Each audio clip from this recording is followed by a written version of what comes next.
அனைவருக்கும் வணக்கம். இது கிஷோபகடன் தூக்க கிருஷ்ணன். இந்த வீடியோ பதிவு ரொம்ப முக்கியமான ஒரு வீடியோ பதிவு. ஸோ நமக்கு 10th ஸ்டாண்டர்டில் இயல் 1ல் தமிழ் சொல் வளம், அதாவது தேவநேய பாவனர் எழுதிய ஒரு உரைநடை பகுதி தான் இந்த தமிழ் சொல் வளம் அப்படிங்கிறது. இந்த உரைநடை பார்த்தோன்னா நமக்கு நியூ சிலபஸ் பேஸ் பண்ணி ரொம்ப ரொம்ப ரொம்ப ரொம்ப ரொம்ப ரொம்ப முக்கியமான ஒரு பாடம். இந்த பாடத்திலிருந்து கேள்விகள் பார்த்தோன்னா மினிமம் எனக்கு தெரிஞ்சு தமிழில் ஒரு மினிமம் ஒரு 5 to 7 கேள்விகள் கன்ஃபார்மாக வர்றதுக்கான சான்சஸ் அதிகம். ஒரு 5 கேள்வியாச்சும் மினிமம் வந்துடும். எதனால் சொல்கிறேன் அப்படின்னு பார்த்தீங்கன்னா, இந்த நியூ சிலபஸ் பேஸ் பண்ணி இருக்கக்கூடிய தமிழில் இந்த பொருந்தாச்சொல்லிருந்து கேட்கக்கூடிய கேள்விகள் மெஜாரிட்டி கேள்விகள் இதிலிருந்து தான் வரும். அதேமாதிரி பொறுத்துக்க கேள்வி நிறைய இதிலிருந்து இருக்கும். ஓகேங்களா? ஏன்னா இதில் பார்த்தோன்னா உங்களுக்கு குலை வகை, பிஞ்சு வகை, அப்புறம் கொழுந்து வகை, இலை வகை, கிளை பிரிவுகள், பூவின் நிலைகள் அப்படிங்கிற மாதிரி ஃபுல்லாக இதில் இருக்கக்கூடிய மொத்தம் ஒரு 12 கிட்ட இருக்கும். இந்த 12 இதிலிருந்துமே கேள்விகள் கன்ஃபார்மாக கேட்பாங்க. இது ரொம்ப ரொம்ப ரொம்ப முக்கியமான ஒரு பாடம். இந்த 12 ஞாபகம் வச்சுக்கிறது தான் கொஞ்சம் சிரமமாக இருக்கும். ஓகேங்களா? ஏன்னா ஒவ்வொன்றுலையுமே பார்த்தோன்னா இப்போ கெட்டுப்போன காய்கனி வகைனா சூம்பல் அப்படின்னா நுனியில் சுருங்கிய காய் அப்படிங்கிற மாதிரி இந்த 12மே ஞாபகம் வச்சுக்கிறது தான் கொஞ்சம் சிரமமாக இருக்கும். ஆனால் ஞாபகம் வச்சுக்கிட்டிங்க அப்படின்னா இதிலிருந்து கேள்விகள் பார்த்தோன்னா மினிமம் ஒரு 5 கேள்வி நீங்கள் அட்டன் பண்ணலாம். இது நமக்கு டைரெக்டாக சிலபஸில் கவர் ஆகுது. அது இல்லாமல் பார்த்தோன்னா 2 விதமாகவும் சிலபஸில் கவர் ஆகுது. ஒன்று நமக்கு இந்த பாடல் எழுதிய தேவநேய பாவனர், அவரும் நமக்கு டைரெக்டாக சிலபஸில் கவர் ஆகிறாரு. அது இல்லாமல் பார்த்தோன்னா தமிழ் மொழியினுடைய சிறப்பு, ஓகேங்களா, அந்த ஆங்கிள்லேயும் சரி, பொருந்தாச்சொல் அந்த இலக்கணம் பேஸ் பண்ணி இருக்கக்கூடியதுலேயும் சரி நமக்கு டைரெக்டாகவே சிலபஸில் இதுவெல்லாம் கவர் ஆகுது. இப்போ பாருங்கள், யூனிட் 7 பேஸ்டும் இது ரொம்ப ரொம்ப முக்கியம். இல்லை இலக்கணம் பேஸ்டு பொருந்தாச்சொல்லியும் இது ரொம்ப ரொம்ப முக்கியம். ஏன்னா நமக்கு தகுதி தேர்வில் மெஜாரிட்டி கேள்வி பார்த்தோன்னா இதுலேருந்து எடுத்திருப்பாங்க இந்த பொருந்தாச்சொல்லுக்கு. ஸோ இந்த பாடம் அந்த அளவுக்கு ரொம்ப முக்கியம். இந்த பாடம் நீங்கள் விட்டுட்டு போகிறீங்கனாலே ஒரு 5 கேள்வி நீங்கள் மிஸ் பண்ணிட்டீங்க அப்படின்னு நினச்சிக்கோங்க. இந்த பாடம் நீங்கள் விட்டுறீங்க அப்படின்னாலே 5 கேள்வி உங்களுக்கு இல்லை அப்படிங்கிற மாதிரி தான். ஒவ்வொரு லைனும் ஒவ்வொரு பாயிண்ட்டும் இதுக்கு ரொம்ப ரொம்ப முக்கியம்.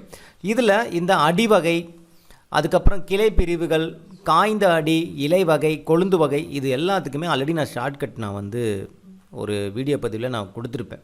ஓகேங்களா? ஒரு 6 மந்த்துக்கு முன்னாடி கொடுத்துருப்பேன். இப்போ அந்த வீடியோ பதிவு நான் உங்களுக்கு இதில் அட்டாச் பண்ணுறேன். ஆனால் 2 hours ஆகும். நீங்கள் டைம் இருக்குது, இல்லை சார் எனக்கு இது இந்த பாடம் எனக்கு புரியவே இல்லை சார் அப்படின்னா, இது எனக்கு எக்ஸாம் டைம் வரைக்கும் எனக்கு மறக்கக்கூடாது சார். இப்போ நான் பார்த்துட்டு போனால் எக்ஸாம் வரைக்கும் நான் மறக்கக்கூடாது சார். நான் திரும்ப இதை படிச்சுட்டே இருக்கக்கூடாது. ஒரு டைம் படிச்சுட்டுனா நல்லா மைண்டில் நின்றுணும் சார். திரும்ப நான் எடுத்து பார்க்கும்போது அவ்வளோ ஈஸியாக இருக்கணும் அப்படின்னா இந்த லைவ் வீடியோ ஒரு 2 hours இருக்கும். ஓகேங்களா? வாய்ஸ் ஓவர் மட்டும் தான் நான் கொடுத்துருப்பேன். நீங்கள் புக்கு கையில் வச்சுட்டு நான் சொல்கிறத ஒன்றா நீங்கள் புக்கை பார்த்துட்டு நீங்கள் நான் சொல்கிற ஷார்ட்கட்டை மைண்டில் ஏற்றிக்குங்க. அதுக்கப்புறம் பாருங்கள், எக்ஸாமில் உங்களுக்கு மறக்கவே மறக்காது. எப்படி எந்த மாதிரியான கேள்விகள் கேட்டால் கூட நீங்கள் ஈஸியாக ஹேண்டில் பண்ணிவிடுவீங்க. மனப்பாடமே பண்ண தேவையில்லை, மைண்டில் நின்றும். அந்த வீடியோ பதிவு இதோட நான் அட்டாச் பண்ணுறேன். 2 hours கன்ஃபார்ம் எடுக்கும். நான் ஃபுல்லாகவே இந்த பாடம் ஃபுல்லாகவே நடத்தியிருப்பேன். ஃபுல்லாகவே சொல்லி ஷார்ட்கட்டோடவே நான் கொடுத்துருப்பேன். அதனால் இந்த பாடத்தை நீங்கள் ஈஸியாக முடிக்கணும் அப்படின்னா 2 hours ஸ்பெண்ட் பண்ணுங்கள். ஈஸியாக முடிச்சிடலாம். எக்ஸாம் வரைக்கும் மறக்கவே மறக்காது. Just 2 hours. ஓகேங்களா? இந்த இயல்லே பார்த்தோன்னா இது ரொம்ப ரொம்ப ரொம்ப முக்கியமான ஒன்று. ஓகேங்களா? சரி, ஓகே, பார்க்கலாம். நான் வெறும் வாய்ஸ் ஓவர் மட்டும் தான் வரும். நீங்கள் புக்கு கையில் வச்சுட்டு ஒன்றா நான் சொல்கிறத நீங்கள் கோத்ரூ பண்ணிக்கிட்டு ஷார்ட்கட்டை மைண்டில் ஏற்றிட்டு இந்த வீடியோக்கு கீழே கமெண்ட் செக்ஷனில் இந்த வீடியோ முடிச்சதுக்கப்புறம் ஃபுல்லாக முடிச்சிட்டிங்க அப்படின்னா இந்த வீடியோ முடிச்சதுக்கப்புறம் எப்படி ஈஸியாக இருக்கா இல்லையாங்கிறதுக்கு நீங்கள் கமெண்ட் செக்ஷனில் சொல்லுங்கள். ஈஸியாக அண்டர்ஸ்டாண்ட் ஆகிடுச்சினாலும் இந்த வீடியோக்கு லைக் பண்ணுங்கள். எவ்வளோ பேர் நீங்கள் இந்த வீடியோ அண்டர்ஸ்டாண்ட் பண்ணிக்கிட்டீங்க, ஈஸியாக முடிச்சிட்டிங்க அப்படிங்கிறது நான் பார்க்குறேன். ஓகேங்களா? ஓகே, ஆல்ரெடி நீங்கள் இந்த வீடியோ பதிவு பார்த்துட்டு இல்லாட்டி நான் பார்த்துருக்கேன் சார் அப்படின்னா ஒன்றும் பிரச்சனை இல்லை. லாஸ்ட் குரூப் 4க்கு நான் போட்டது ஆல்ரெடி பார்த்துருக்கீங்கன்னா ஓகே. பார்க்காதவங்களுக்கு தெரியாது, அதனால தான் அந்த வீடியோ பதிவு திரும்பவும் நான் உங்களுக்கு கொடுக்குறேன். ஓகேங்களா? ஓகே, பாருங்கள். இதோட ஒவ்வொரு ஷார்ட்கட்டுமே நல்லா நுனிப்பாக கவனிச்சிங்கன்னா தான், காது கொடுத்து கவனிச்சிங்கன்னா ஈஸியாக முடிச்சிடலாம். சரிங்களா? பார்க்கலாம். சரி, ஓகே, பார்க்கலாம். ஃபஸ்ட்டு அந்த நுழையும் முன் அப்படிங்கிறதுல ஒரு தகவல் இருக்குது. என்னென்னு பாருங்கள். நாடு மொழியும் நமது இரு கண்கள் மேலே பாக்ஸில் கொடுத்துருக்காங்க பார்த்தீங்களா? அதில் பாருங்கள். வாய்ஸ் வருதா? நான் பாடி பேசிட்டே பாருங்கள்.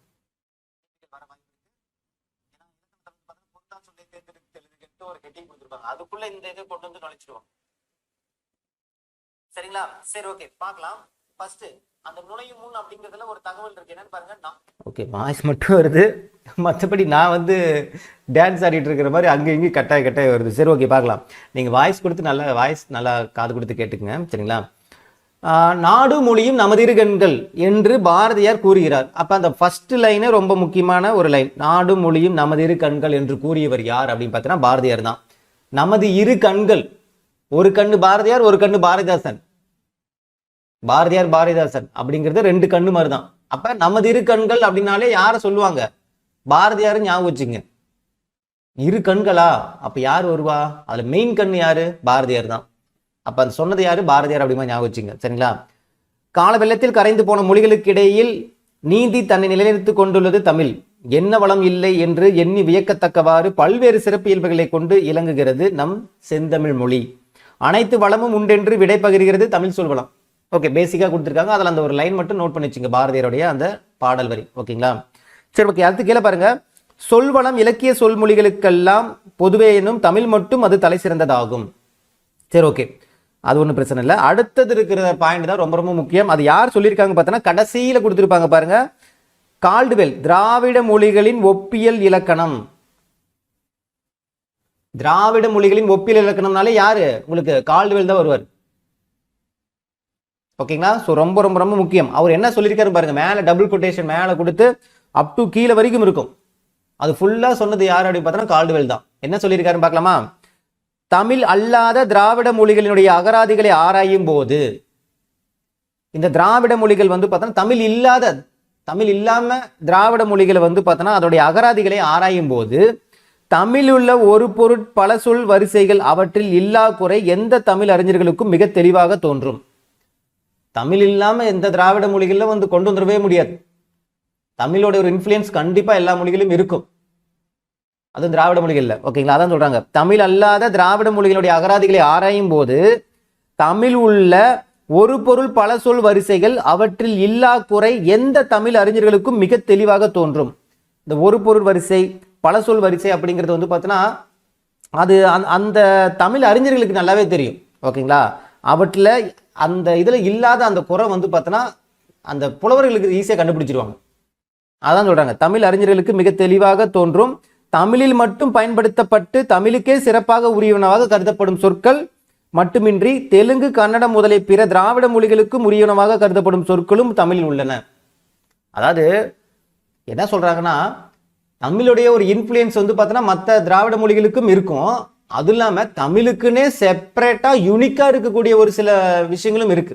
அது வேற எந்த மொழிகளையும் இருக்காது. தமிழ் மூலமா உருவான மற்ற மொழிகளுக்கு கூட அந்த மாதிரி இருக்காது. தமிழுக்குன்னு யூனிக்கா தமிழ்ல மட்டுமே ஒரு சில விஷயங்கள் இருக்கிறதுலாம் இருக்கு. அதான் சொல்றாங்க. தமிழில் மட்டும் பயன்படுத்தப்பட்டு தமிழுக்கே சிறப்பாக உரியதனாக கருதப்படும் சொற்கள் மட்டுமின்றி, அது மட்டும் இல்லாம தமிழுக்கு தனக்குன்னு தனி அடையாளம் இருக்கும். அது இல்லாம எல்லாருக்கிட்டும் இருக்கிற அடையாளமும் என்கிட்ட இருக்கும். அதாவது எப்படின்னா, இப்ப நான் ஒரு ஒரு ஒரு ஸ்டூடெண்ட் இருக்காங்கன்னா அந்த ஸ்டூடெண்ட் வந்து பார்த்தீங்கன்னா எல்லாரும் படிக்கிறத அவனும் படிச்சிடுவான்.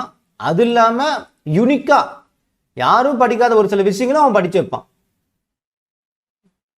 அந்த மாதிரி எல்லாரும் படிக்கிறதையும் அவன் படிப்பான்.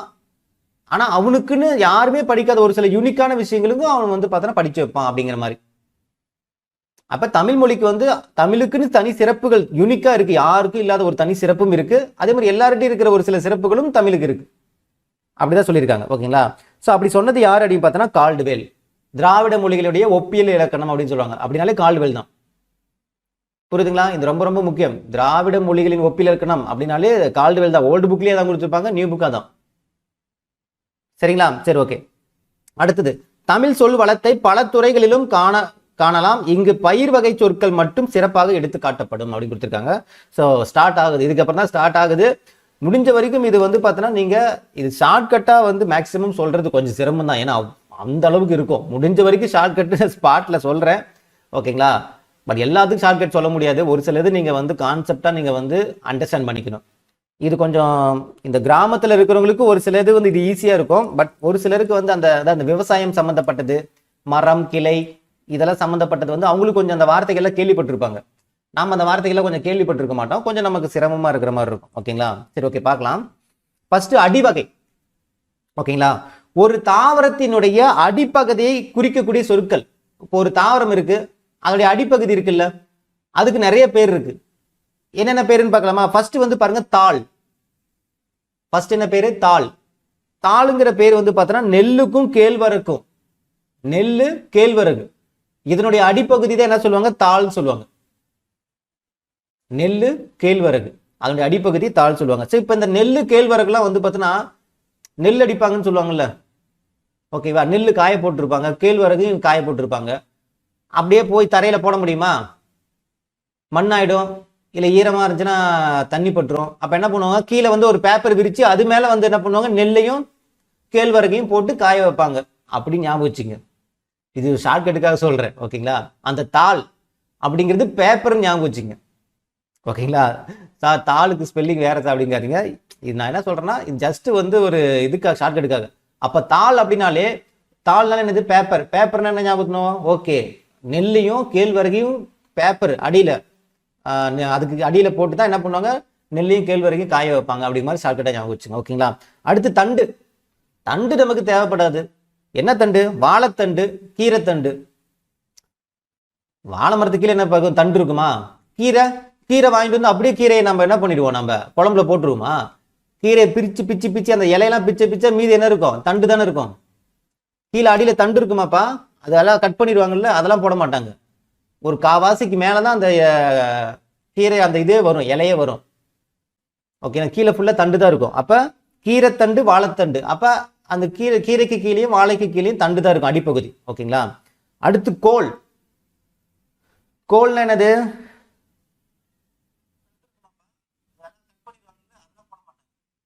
ஓகே, கோல்னா வந்து நெட்டி மிளகாய் செடி முதலியவற்றினுடைய அடி. நெட்டி மிளகாய் செடி இதனுடைய அடி. கோல்னா வந்து குச்சி ஞாபகம் வச்சுங்க. கோல்னா என்னது? குச்சி, ஓகேங்களா? எப்பயோ சொன்ன ஷார்ட்கட் ஞாபகத்துக்கு வருது. கோல்னா குச்சி. ஸோ குச்சி எடுத்து அடிக்கணும். அடிப்பகுதின்னு சொல்றாங்களா, அது மாதிரி அடிக்கணும். எதுக்கு சார் குச்சி எடுத்து அடிக்கணும்னா, யார் யார் அடிக்கணும்? நெட்டி. இந்த நெட்டி முடிச்சுட்டே இருப்பாங்க, பார்த்துருக்கீங்களா? டக்கு டக்குன்னு இந்த கையில வந்து நெட்டி முடிச்சுட்டே இருப்பாங்க, தெரியுதுங்களா? அது நான் தான். பொண்டாட்டி அடி அடின்னு அடிப்பா, நெட்டி மட்டும் முறிச்சா. அப்ப அந்த நெட்டி முறிச்சிருக்கோம்ல, குச்சி எடுத்து அடிக்கணும். அப்படிமா ஞாபகம் வச்சுக்கே. நெட்டி முறிச்சுட்டே இருக்காதா, வீட்டுக்கு ஆகாதும்பாங்க.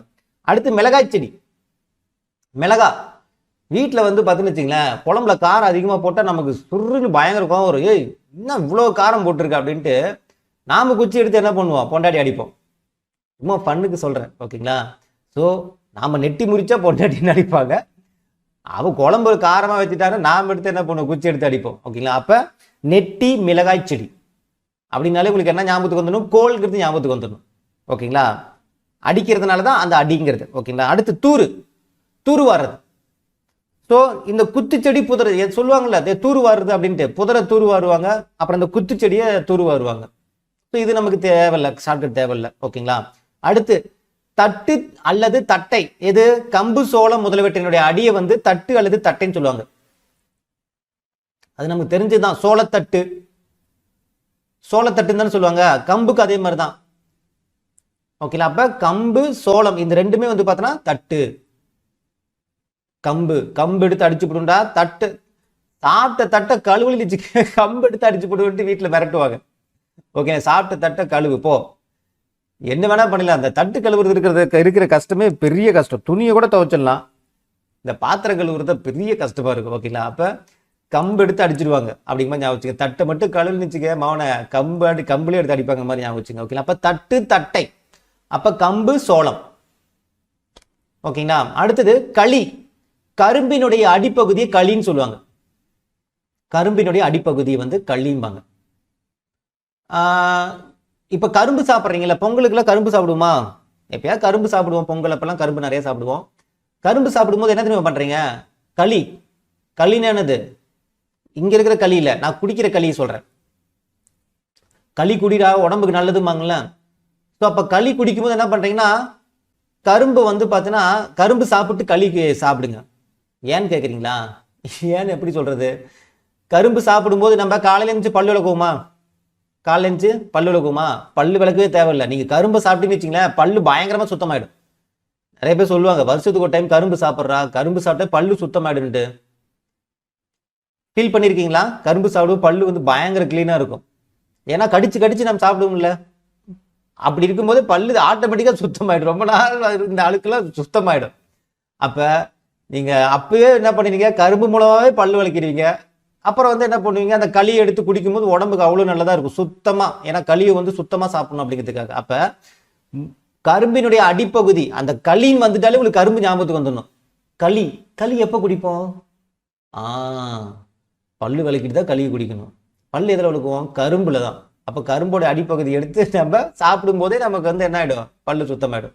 ஜஸ்ட் என்ன சொல்றதுன்னு தெரியல, நீங்க ஞாபகம் வச்சுங்க. அடுத்து களை. களைனா வந்து மூங்கிலினுடைய அடி. மூங்கிலின் அடி.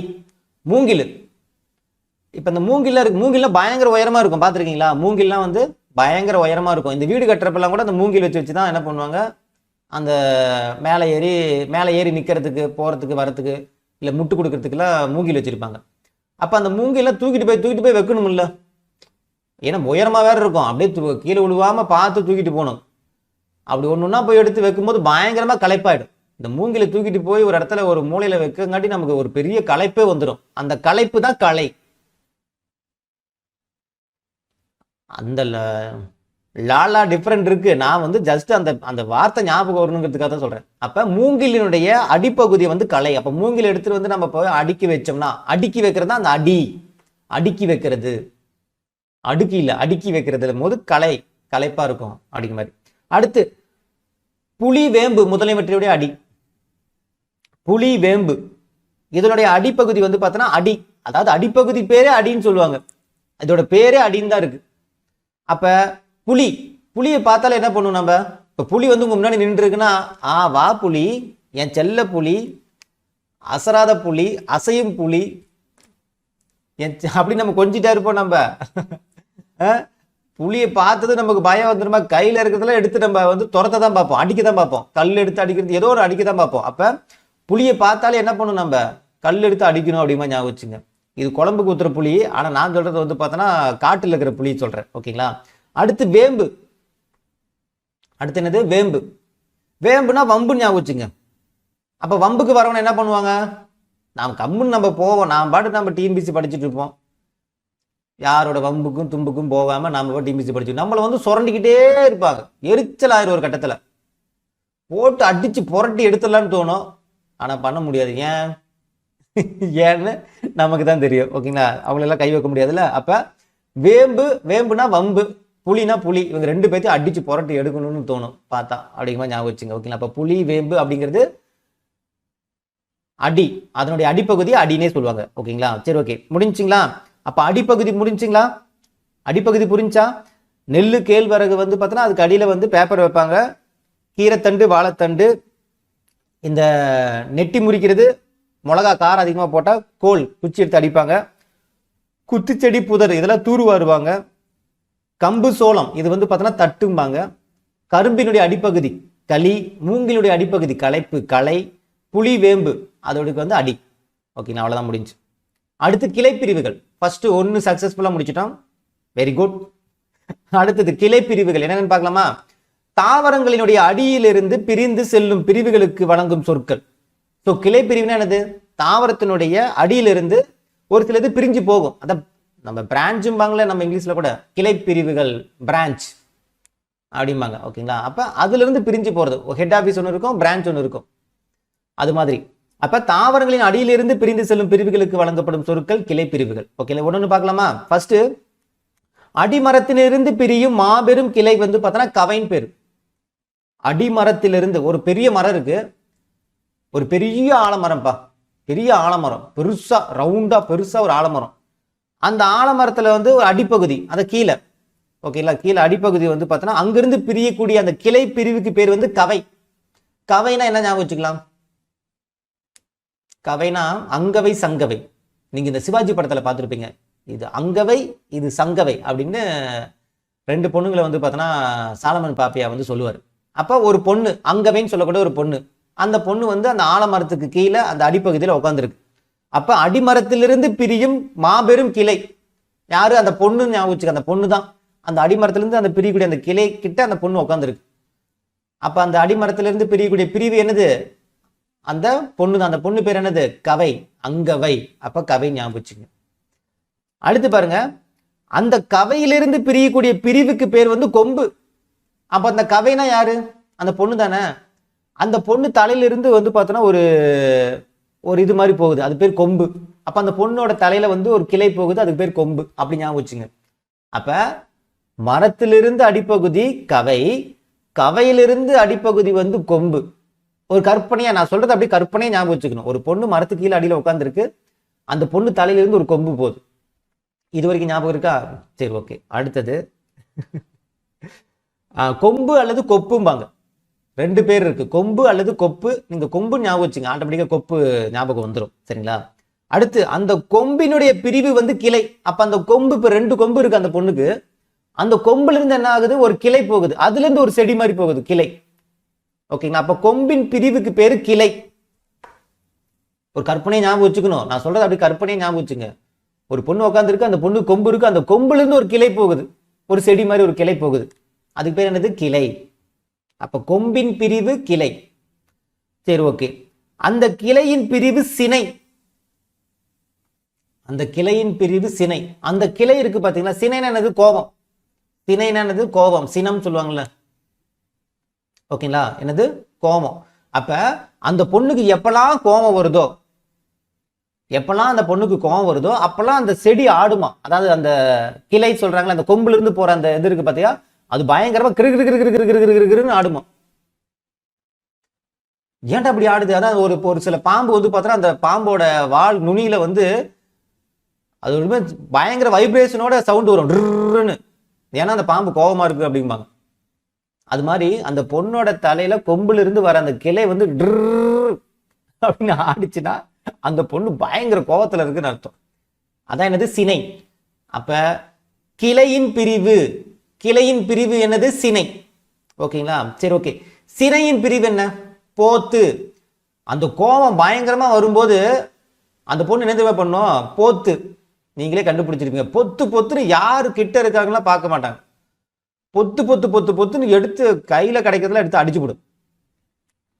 அந்த பொண்ணு டிஎன்பிசி படிக்கிற பொண்ணு ஞாபகம் வச்சுங்க. ஓகேங்களா? ஒரு பொண்ணு அங்கவேன்னு சொல்லக்கூடிய பொண்ணு ஒரு மரத்துக்கு அடியில் உட்காந்துருக்கு. அந்த பொண்ணுக்கு தலையில வந்து பார்த்தோன்னா ஒரு கொம்பு இருக்கும், அந்த கொம்புல இருந்து ஒரு கிளை போகும். அந்த பொண்ணை யாராவது சீண்டி அந்த பொண்ணுக்கு பயங்கரமா கோவம் வந்துருச்சுன்னு வச்சுங்களேன், அந்த கிளை வந்து கிடுக்கிடுன்னு ஆடும். அது மட்டும் இல்ல, கையில கிடைக்கிற குச்சி எல்லாத்தையும் எடுத்து அந்த பொண்ணு பொத்து பொத்து பொத்துன்னு அந்த கையில இருக்கிற புக்கை வச்சே பொத்து பொத்து பொத்துன்னு அடிச்சுவிடும். என்னம்மா இன்னும் டிஎன்பிசி படிச்சுட்டு இருக்கியா அப்படின்னு யாராவது அந்த பொண்ணு படிச்சுட்டு இருக்கும்போது ஆலமரத்து அந்த ஏதோ ஒரு மரத்துக்கடியில் உட்காந்து படிச்சுட்டு இருக்கும்போது யாராவது கேள்வி கேட்டாங்கன்னா அந்த பொண்ணு கையில் இருக்கிற புக்கு நோட்டு எடுத்து பொத்து பொத்து பொத்துன்னு அடிச்சிடும். அப்ப சினையின் பிரிவு. அப்ப அந்த கோபத்தினுடைய உச்சத்தில் இருக்கும்போது அந்த பொண்ணு புக் எடுத்து பொத்து பொத்துன்னு அடிக்கும். அப்ப சினையின் பிரிவு என்னது? பொத்து பொத்து. சரி, போத்து. சினையின் பிரிவு என்னது? போத்து. ஓகேங்களா? சரி, ஓகே. அந்த போத்தின் பிரிவு என்னது? பொத்து பொத்து பொத்துன்னு அடிச்சதுக்கு அப்புறம் புக்ல தானே அடிக்கிறாங்க, அந்த அளவுக்கு வலி இருக்குமா அப்படின்னு கேட்டா வலி இருக்காது இல்ல. அதுக்கப்புறம் என்ன பண்ணுவாங்க? குச்சி எடுத்து பக்கத்துல எடுத்து வெளுத்து வாங்கி விட்டுரும். ஃபர்ஸ்ட் புக் எடுத்து அடிக்கும் பொத்து பொத்துன்னு, அது வலி வந்து அவங்களுக்கு அந்த அளவுக்கு கொடுக்காது. அதுக்கப்புறமும் வந்து என்ன பண்ணுவோம், நம்ம குச்சி எடுத்து கண்ணா பின்னு அடிக்க ஆரம்பிச்சிடும். அப்ப போத்தின் பிரிவு. பொத்து பொத்துன்னு அடிச்சதுக்கு அப்புறம் அந்த பொண்ணு என்ன பண்ணும் அப்படின்னு பார்த்தா குச்சி எடுத்து அடிக்க ஆரம்பிச்சிடும். அப்ப குச்சி. போத்தின் பிரிவு என்னது? குச்சி. ஐயோ, என்ன சொல்றதே தெரியல, நான் சொல்லிட்டு இருக்கேன். அடுத்து குச்சியின் பிரிவு இனுக்கு. இனுக்கு. அந்த குச்சியை வந்து பார்த்தோன்னா இறுக்கி பிடிச்சிக்கும் அந்த பொண்ணு கையில. அந்த குச்சி எடுத்து அடி அடிக்குமா? குச்சி எடுத்து அடிக்குமா? இனுக்கு. இனுக்குன்னா வந்து பார்த்தோன்னா இறுக்கி அடிக்கும் அப்படிமா வச்சுக்கலாம். அந்த யாரை அவங்களுக்கு அந்த பொண்ணு கிண்டல் பண்ணாங்களோ அவங்கள தலையை பிடிச்சிக்கிட்டு குச்சி எடுத்து இறுக்கி அடிக்கும். அப்ப அந்த குச்சியின் பிரிவு, அந்த குச்சியின் பிரிவு என்ன பண்ணும்? இனுக்குன்னா இறுக்கி அந்த தலையை பிடிச்சிட்டு குச்சி இறுக்கி பிடிச்சி சும்மா தட தட தட தட தடன்னு அந்த பொண்ணு அடிக்கும். ஓகேவா? இதுதான் கிளை பிரிவு. கிளை பிரிவு ரொம்ப கற்பனையா போயிட்டு இருக்கு நினைக்கிறேன். ஓகேங்களா? ஸோ ஃபர்ஸ்ட் ஸ்டார்டிங்ல இருந்து சொல்றேன். ஒரு மரத்துக்கு அடியில உட்காந்து நானே பார்க்காம சொல்லி பார்க்கறேன். ஓகேங்களா? ஃபர்ஸ்ட் மரத்தினுடைய அடிப்பகுதி, அடிமரத்திலிருந்து பிரியக்கூடிய அந்த கிளை, அந்த ஏன்னா நம்ம கிளை பிரிவுகள் தானே பார்க்கணும். அப்ப அடிமரத்திலிருந்து பிரியக்கூடிய கிளை அந்த கவை, அந்த பொண்ணு. அப்ப அந்த பொண்ணு கவையினுடைய பிரிவு வந்து பார்த்தீங்கன்னா கொம்பு அல்லது கொப்பு. அந்த கொம்பினுடைய பிரிவு வந்து பார்த்தீங்கன்னா கிளை. ஓகே, ஓரளவு ஞாபகம். அந்த கொம்பினுடைய பிரிவு வந்து கிளை. அந்த கிளையின் பிரிவு வந்து பார்த்தோன்னா அந்த கிளை எப்போ சினை, அந்த கிளையின் பிரிவு சினை. அந்த சினை கோவம் அதிகமாக இருந்துச்சுன்னா போத்து சினையின் பிரிவு போத்து. அந்த பொத்துன்னு அடிச்சதுக்கு அப்புறம் வலி வந்து குறையாதுல. அப்ப போத்தின் பிரிவு வந்து பார்த்தோன்னா குச்சி. அந்த குச்சியினுடைய பிரிவு என்னது? குச்சி வந்து நல்லா இறுக்கி பிடிச்சிக்கும். இனுக்கு, குச்சியின் பிரிவு இனுக்கு. குச்சியின் பிரிவு இனுக்கு. அவ்வளோதான். கிளியரா? ஓகேவா? சரி, ஓகே. அப்போ 2 முடிச்சிட்டோம். டோட்டலாக எத்தனை? 12 இருக்கு. 2 முடிச்சுட்டு சக்ஸஸ்ஃபுல்லா. ஓகே, அடுத்தது. அப்போ இங்கே ஒரு கதை இருக்கு. ஆலமரத்துக்கு கீழே ஒரு பொண்ணு டிஎன்பிசி படிக்குதுங்கிறது தான் இதுக்கான கதையே. அடுத்தது, காய்ந்த அடியும் கிளையும் பெயர் பெறுதல். ஓகேங்களா? எவ்வளோ கஷ்டம் இந்த ஒரு பாடத்தை முடிக்கிறது. காய்ந்த தாவரத்தின் பகுதிகளுக்கு வழங்கப்படும் சொற்கள். ஸோ ஒரு சில தாவரம்லாம் காஞ்சி போயிடும். அந்த காஞ்சி போனதுக்கு ஒரு பேர் இருக்கும். ஓகே, என்னன்னு பார்க்கலாமா? ஃபர்ஸ்ட் காய்ந்த குச்சி. ஒரு குச்சி ரொம்ப கீழே ஒரு குச்சி இருக்கு. அந்த குச்சி மரத்துல இருந்து கீழே விழுந்த அந்த குச்சி ரொம்ப காஞ்சி போயிடுச்சு. அப்ப அந்த காஞ்ச குச்சிக்கு பேர் சுள்ளி. சுள்ளுன்னு அடி விழுவும். அந்த காஞ்ச குச்சியில மட்டும் அடிச்சாங்கன்னு வச்சுங்களேன், அடி சுள்ளுன்னு விழுவும். அதான் சுள்ளி.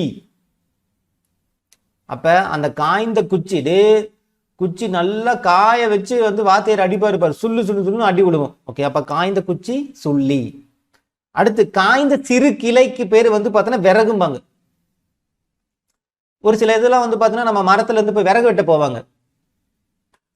இந்த பொற்காலம் படத்துல எல்லாரும் விறகு வெட்ட போவாங்க. அந்த பாட்டு கூட ஒன்று பாடுவாங்க. அது என்ன பாட்டுது? அந்த மீனா, முரளி, அப்புறம் இன்னொரு பொண்ணு பேர் என்ன, நல்ல பேர். அவங்க 3 பேர் வந்து பார்த்தோன்னா போய் விறகு வெட்ட போவாங்க. ஓகேங்களா? அது பாட்டு கூட அது சம்மந்தமாக தான் வரும். அப்போ அந்த விறகு வெட்டுறது என்னது? அந்த சின்ன சின்ன மரத்தில் இருக்கிற அந்த காஞ்சி போன மரத்தில் இருக்கிற அந்த கிளை, சின்ன கிளையை தான் வெட்டுவாங்க. அதை தான் வந்து விறகா பயன்படுத்துவாங்க வீட்டில் எரிக்கிறதுக்கு. ஓகேங்களா? அப்போ காய்ந்த சிறு கிளை வந்து பார்த்தீங்கன்னா விறகு. ஓகேங்களா? சரி, ஓகே. அடுத்தது, சின்னதாக இருக்குது குச்சிக்கு பேர் சுள்ளி. ஓகேவா? அடுத்தது, வெங்கலி. காய்ந்த களிக்கு பேர் வெங்கலி. அதுலேயே அந்த களின்னு வந்துருச்சு, அதனால ஒன்றும் பிரச்சனை கிடையாது. அதுலேயே களின்னு வந்துருச்சு, அப்போ பிரச்சனை இல்லை. வாய்ஸ் ஒரு தான் செக் பண்ணிக்கிறேன்.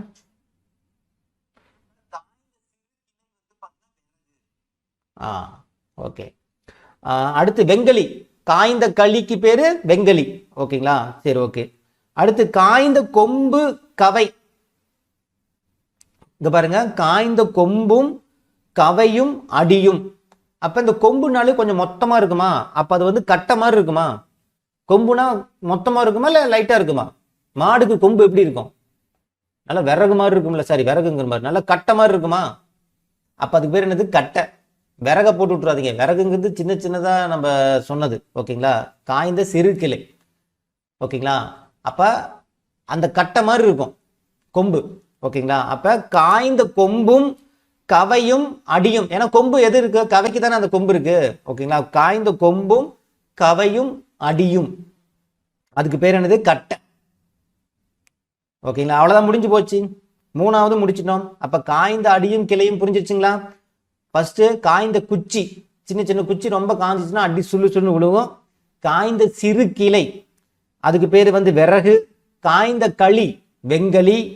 காய்ந்த கொம்பும் கவையும் அடியும் கட்டை. கிளியரா? ஓகேவா? சரி, ஓகே.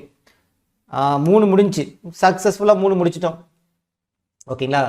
ஸோ நான் சொல்றது புரிஞ்சுங்களா? ஷார்ட்கட் ஓகேவா இருக்கா? இது கமெண்டும் பண்ண முடியாது. லைக்ல சொல்லுங்க, நான் தெரிஞ்சுக்கிறேன். எவ்வளவு லைக் இருக்கு? 137 இருக்கா? லைக் கொடுங்க. நான் வந்து லைக் கவுண்ட் அதிகமாச்சுன்னா புரிஞ்சிருச்சுன்னு அர்த்தம். அதுக்கப்புறம் ரிமூவ் பண்ணிங்க, ஒன்றும் பிரச்சனை இல்லை. இப்போ ஜஸ்ட் தெரிஞ்சுக்கிறதுக்காக.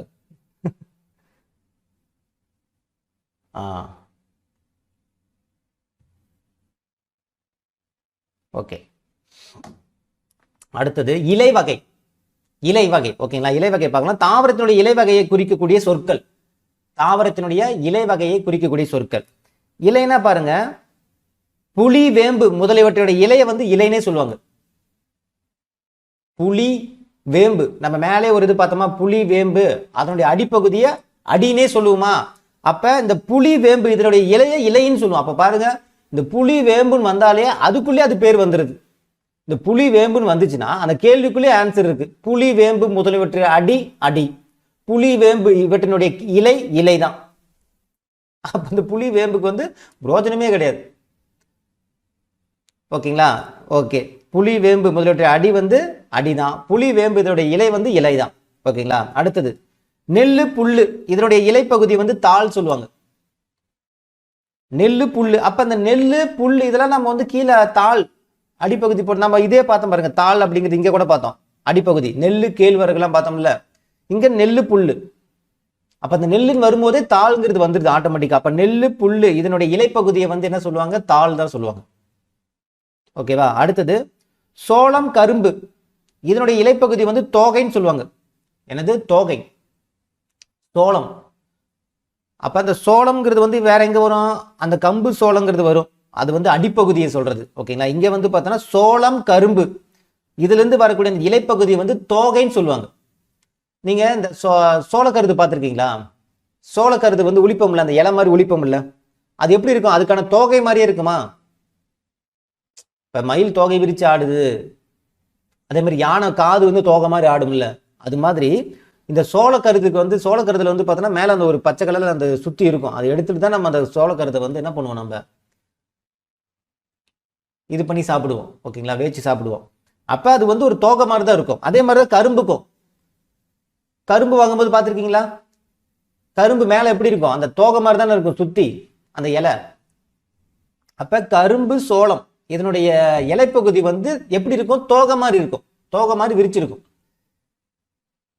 ஓகேங்களா? அப்ப அது ஞாபகம் வச்சுங்க, சோளம் கரும்பு இதனுடைய இலைப்பகுதி வந்து பார்த்தீங்கன்னா தோகை. ஓகேங்களா? அடுத்தது தென்னை பனை இதனுடைய இலைப்பகுதி வந்து பார்த்தீங்கன்னா ஓலைன்னு சொல்லுவாங்க. ஆமா, தென்னை ஓலை பனை ஓலை அப்படின்னு தானே சொல்லுவாங்க. தென்னை மரத்துல இருந்து வருது இல்லப்பா அந்த இலை, அது வந்து என்ன சொல்லுவாங்க, ஓலைன்னு சொல்லுவாங்க. தென்னை ஓலை பனை ஓலை அப்படிம்பாங்க. ஸோ அதுக்குள்ளேயே நமக்கு ஆன்சர் தெரிஞ்சு, அந்த வார்த்தைக்குள்ளேயே நமக்கு ஆன்சர் வந்துருச்சு. ஓகேங்களா? அடுத்தது காய்ந்த தாளும் தோகையும், அதுக்கு பேர் சண்டுன்னு சொல்லுவாங்க. சண்டு, என்னது சண்டு? சண்டுனா சவுண்டு ஞாபகம் வச்சுங்க. சண்டுன்னு சவுண்டு. என்ன சவுண்டு? காய்ந்த தாளும் தோகையும். அப்ப இந்த தோகை அப்படின்னு நான் சொன்ன பார்த்தீங்களா, இப்படி இப்படின்னு அந்த கரும்பு அந்த தோகைலாம் இருக்குல்ல, அது மரத்துக்கு ஆடுச்சுன்னா எப்படி வரும், பயங்கரமா ஆடுது.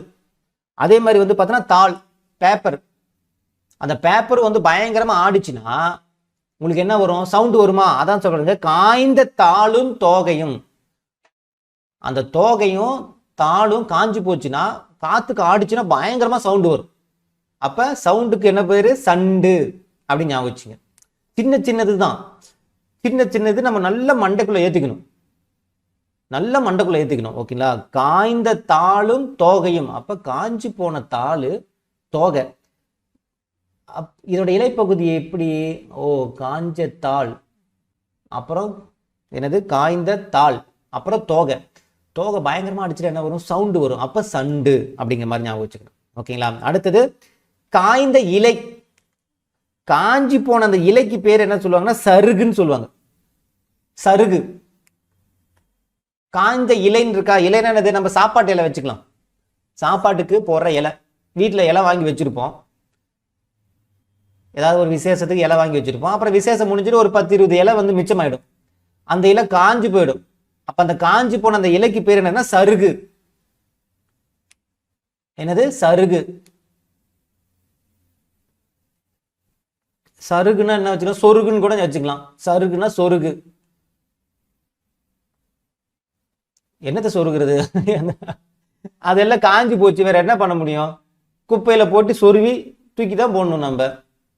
அப்படிதான் ஞாபகம் வச்சுக்கணும். காஞ்ச இலை, வீட்டில் அந்த இலை வச்சிருப்போம், விசேஷம் முடிஞ்சிடும், ஒரு 10 இலை காஞ்சி போயிடும். அது என்ன பண்ணுவோம், நம்ம ஏதாவது ஒரு பையில போட்டு சொருவி, ஏன்னா 10-20 இலை இருக்கும், நல்லா மடக்கி 4-5 மடக்கி சொருவி போய் மாட்டுக்கு ஆட்டுக்கு ஏதாவது ஒன்று கொடுத்து விட்டுற வேண்டியதான். அப்ப சொருகு, அதை சருகுன்னு ஞாபகம் வச்சுக்கலாம். என்னது, சருகு.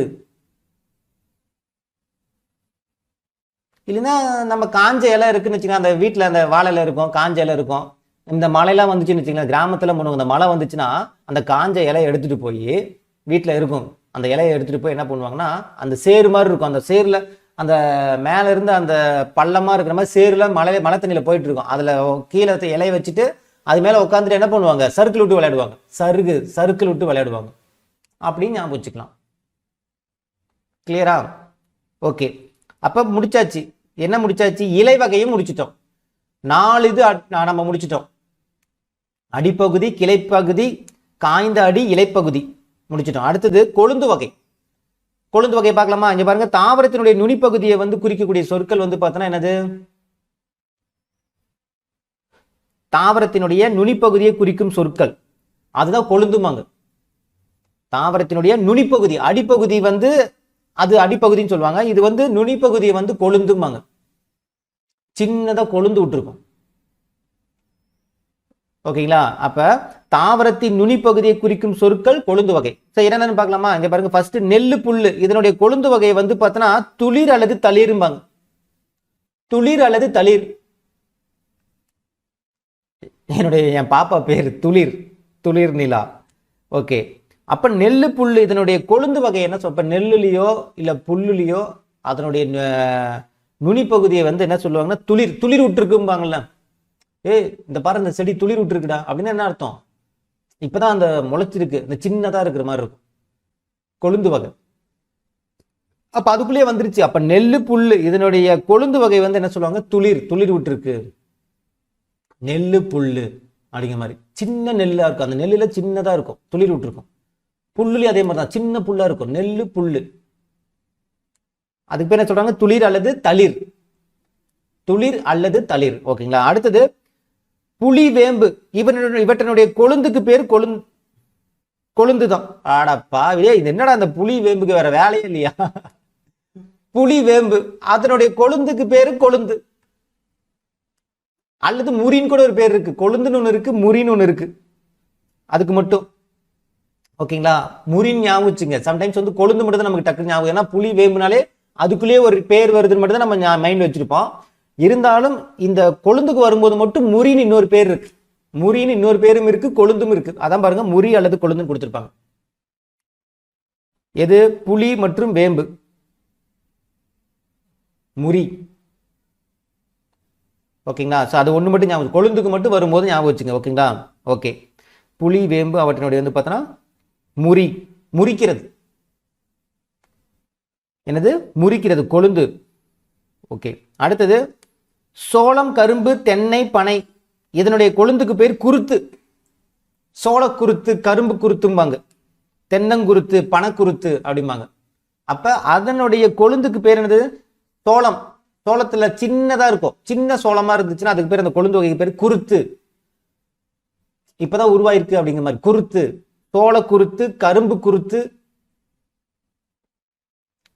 சோளக்காட்டுக்குள்ள போய் சோளத்தை வந்து சின்ன சோளத்தை பிடி நம்ம என்ன பண்ணுவோம், ஒரு சில தோட்டத்துக்குள்ள போய் தெரியாம பிடிக்கிட்டு வருவோம். அது வந்து நல்லா பழமா இருந்தா கூட பரவாயில்ல. ஒரு சிலதுல வந்து அவசரத்துல என்ன பண்ணுவோம், நம்ம சின்னதா கொழுந்து விட்டு, அப்பதான் கொழுந்து விட்டு இருக்கோம், அதை போய் பிடிக்கிட்டு வந்துடும். அது சாப்பிடவும் முடியாது, காயா இருக்கும் ரொம்ப. அதான் பாருங்க, சோளக்காட்டுக்குள்ள போய் சோளக்கருது வந்து சின்னதா இருக்கும், அதை பிடிக்கிட்டு வந்துருவோம். கரும்புக்குள்ள போய் வந்து பார்த்தோன்னா சின்ன கரும்பு அப்பதான் வந்து ஸ்டார்ட் ஆயிருக்கும், அந்த கரும்பு பிடிக்கிட்டு வருவோம். தென்னை மரம் ஏறி சின்ன காயா இருக்கும், இளநீ, அது இன்னும் இதுவே ஆயிருக்காது, அதை பிடிக்கிட்டு வருவோம். பனை மரத்துல ஏறி நொங்கு வந்து பார்த்தீங்கன்னா அதே மாதிரி சின்னதா இருக்கு, காயா தான் இருக்கும், அதையும் பிடிக்கிட்டு வந்துருவோம். அப்ப இதெல்லாம் எதுக்கு சொல்றேன்னா, நம்ம ஒரு தோட்டத்துக்குள்ள போய் இதெல்லாம் நம்ம பண்ணுவோமா? குறுன்னு பார்ப்போம். நம்ம தோட்டக்காரன் பாத்திரம் போறான்டா, ஓனர் பாத்திரம் போறாரா அப்படின்ட்டு பண்ணுவோமா? குறுன்னு பார்க்கறத குருத்து. நீ கரும்பு காட்டுக்குள்ள போய் கரும்பு பிடிங்கிட்டு வந்தாலும் சரி, சோளக்காட்டுக்குள்ள போய் சோளக்கருத்து பிடிக்கிட்டு வந்தாலும் சரி, இல்ல பனை மரத்துல ஏறி நொங்க பிடிச்சாலும் சரி, இல்ல தென்னை மரத்துல ஏறி இளநீ பிடிச்சாலும் சரி, குறுன்னு அப்படி பார்ப்போம், யாரா பாக்குறாங்களா இல்லையா அப்படின்ட்டு. அப்ப குருத்து. அப்படி நீ வந்து குறுன்னு பார்த்து எடுத்துட்டு வரது நல்லா எடுத்துட்டு வந்தா பரவாயில்ல, அதையும் கொழுந்து வகையை தூக்கிட்டு வந்துருவோம். நம்ம சின்னதா இருக்கிறது மாதிரி சாப்பிடவே முடியாது, சின்ன வயசுல பண்ணியிருப்போம், ஞாபகம் இருக்குங்களா? அவ்வளவுதான், அதுக்கு பேர் என்ன? குருத்து. அப்ப சோளம், கரும்பு, தென்னை, பனை, இதுக்கு பேர் என்ன சொல்றாங்க? குருத்து. குறுன்னு பாக்குறது. அடுத்தது கரும்பினுடைய நுனிப்பகுதி என்னது? கரும்பினுடைய நுனிப்பகுதி, கரும்பினுடைய நுனிப்பகுதி வந்து பார்த்தோன்னா கொழுந்தாடைம்பாங்க. ஓகேங்களா? கொழுந்தாடை. இது இங்கே என்னடா நுனிப்பகுதி கொடுத்துருக்கீங்க? பாவி, கொழுந்து வகை. கொழுந்து வகை தான் நுனிப்பகுதி. ஆனால் மேலேயும் கொடுத்துருமா சோளம், கரும்பு, தென்னை, பனை. இதனுடைய கொழுந்து வகை வந்து குருத்தும்பாங்க. கரும்புக்குன்னு செப்பரேட்டாக வரும்போது கொழுந்தாடைன்னு ஒன்று இருக்கு. கொழுந்தாடை, கொழுந்துன்னு இருக்குல்ல, அதுல கொழுந்தாடை அப்படின்னு ஒன்று இருக்கு. தாடை. நீ கரும்பு மட்டும் சாப்பிட்டே இருந்துச்சுங்களேன், டெய்லியும் கரும்பினுடைய நுனிப்பகுதி சொல்லுவாங்க, டே கரும்போட அந்த நுனிப்பகுதி தான் செம்ம டேஸ்டா இருக்கும் அப்படின்னு. ஆனா அந்த நுனிப்பகுதியை வந்து கரெக்டா சாப்பிடுச்சுங்களேன், தாடையில போய் குத்திக்கும். அதான் பாருங்க கொழுந்தாடை. ஏன் அந்த நுனிப்பகுதி அவ்வளவு டேஸ்டா இருக்கும்? கொழு கொழு கொழு கொழுன்னு இருக்கும். அது கொழுந்தாடை, கொழு கொழு கொழுன்னு இருக்கும். ஆனா அது சாப்பிடும்போது வந்து என்ன ஆகும், அந்த இதுல வந்து குத்திக்கும் தாடையில. கொஞ்சம் கேர்ஃபுல்லா தான் சாப்பிடணும். அப்ப கரும்பினுடைய நுனிப்பகுதியை சாப்பிடும்போது கேர்ஃபுல்லா சாப்பிடணும்.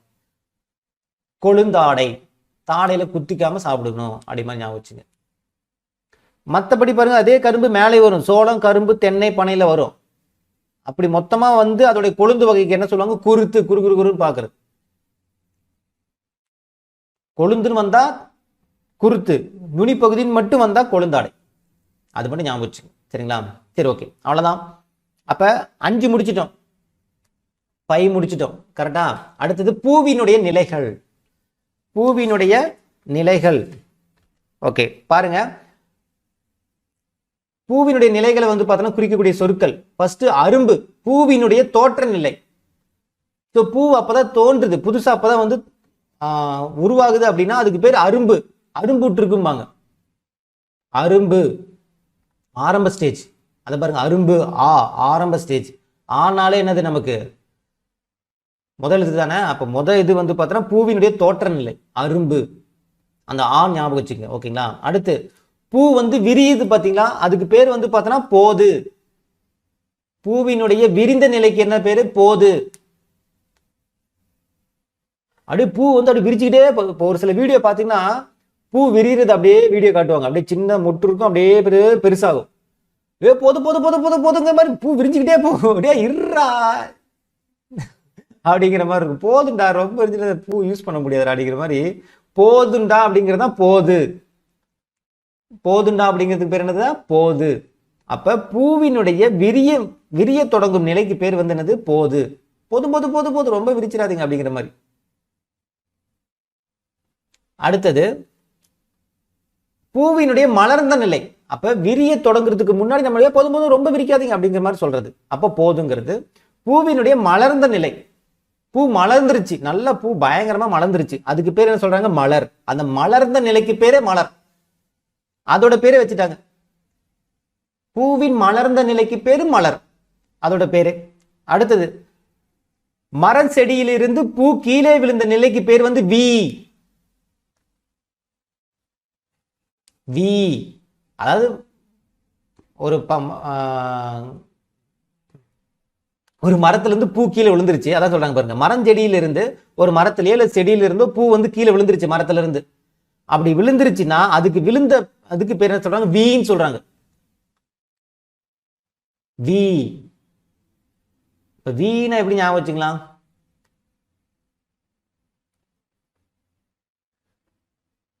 வீணா வீட்டு, இப்போ வீட்டு மேலே விழுந்திருக்குன்னு ஞாபகம் வச்சுக்கலாம். ஓகேங்களா? இப்போ ஒரு மரம், பெரிய மரம் இருக்குது, இல்லை செடி இருக்குது, கீழே ஒரு சின்ன ஓட்டு வீடு இருக்குது, அதுலேருந்து பூ வந்து கீழே விழுவோம். கீழே விழுவினாலும் என்ன ஆகும்? அந்த வீட்டு மேலே விழுவோம். அதாவது வீட்டுக்கு மேலே அப்படிங்கும்போது வீ. இல்லை வீட்டுக்கு கீழே விழுவும், வீட்டுக்கு மேலே விழுவோம். அவ்வளோதானே.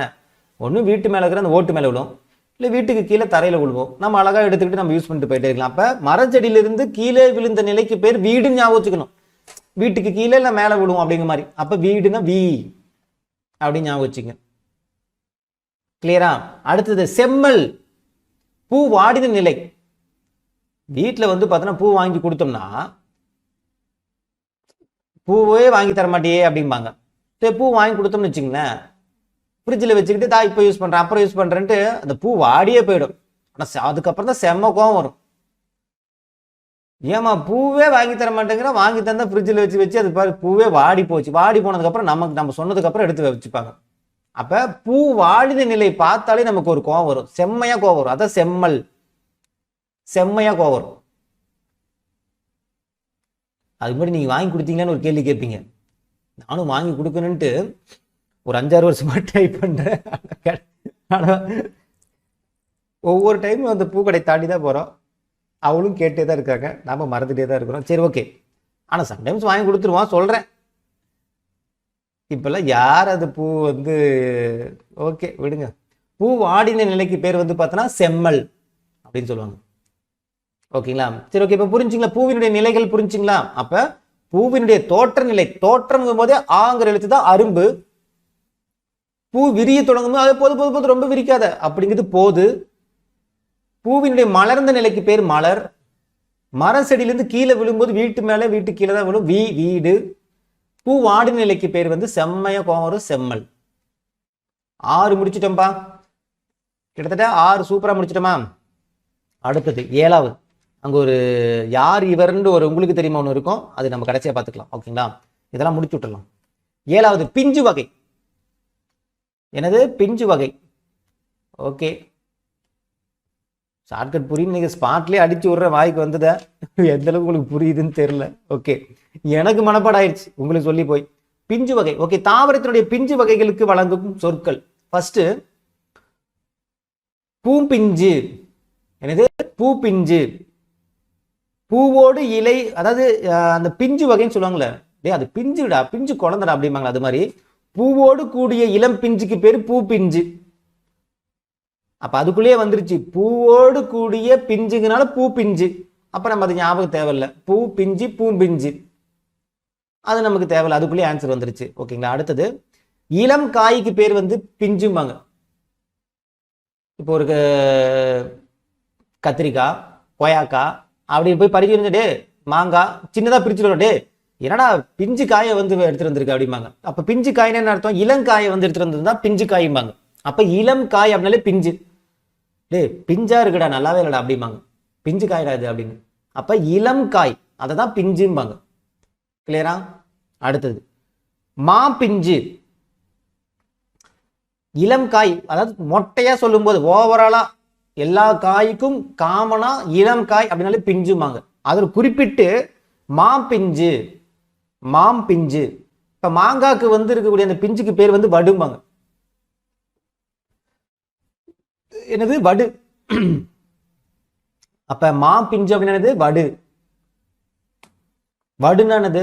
வடுனா துன்பம் ஒன்று இருக்கு, வருத்தம் அப்படின்னு இருக்கு. ஓகேங்களா? இப்ப மாங்காய் வந்து சாப்பிடணும்னு ஆசையா இருக்கும், ஆனா அந்த பிஞ்சு காய் எடுத்து கடிக்கும் போது எப்பா இன்னும் இப்படி புளிக்குது, காய் இன்னும் பிஞ்சா இருக்குது அப்படிம்போம். ரொம்ப கஷ்டமா இருக்கும் அந்த பிஞ்சு காயை சாப்பிடும்போது. அப்ப வடுனா துன்பம். அப்ப அது மாதிரி ஞாபகம் வச்சுக்கலாம். வடு துன்பம். எப்ப துன்பமா இருக்கும்? அந்த மாங்காய், பிஞ்சு மாங்காய் சாப்பிடும்போது ரொம்ப புளிப்பா இருக்கும்ல, அப்ப நமக்கு வந்து பார்த்தீங்கன்னா கஷ்டமா இருக்கும். அப்ப மாம் பிஞ்சு அப்படின்னா வடு. ஓகே, பலா பிஞ்சுங்கும் போது மூசு. பலாப்பழம் இருக்கு பாத்தீங்களா, பெரிய பலாப்பழம், பலாச்சொலைம்பாங்களே பலாப்பழம், அது பிஞ்சா இருந்துச்சுன்னு வச்சுங்களேன், அதை எடுத்து பாருங்க, உங்களுக்கு வந்து பார்த்தோன்னா அது ஃபர்ஸ்ட் நம்ம பிரிக்கணும். நான் வெட்டி நடுவில் வெட்டி இந்த 2 பக்கம் இழுத்தாதான் அது பிரியும்.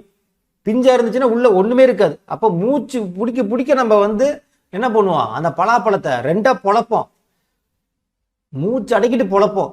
உள்ள பிஞ்சா இருந்துச்சுன்னா எப்படி இருக்கும், நமக்கு செம்ம கடுப்பாகுமா?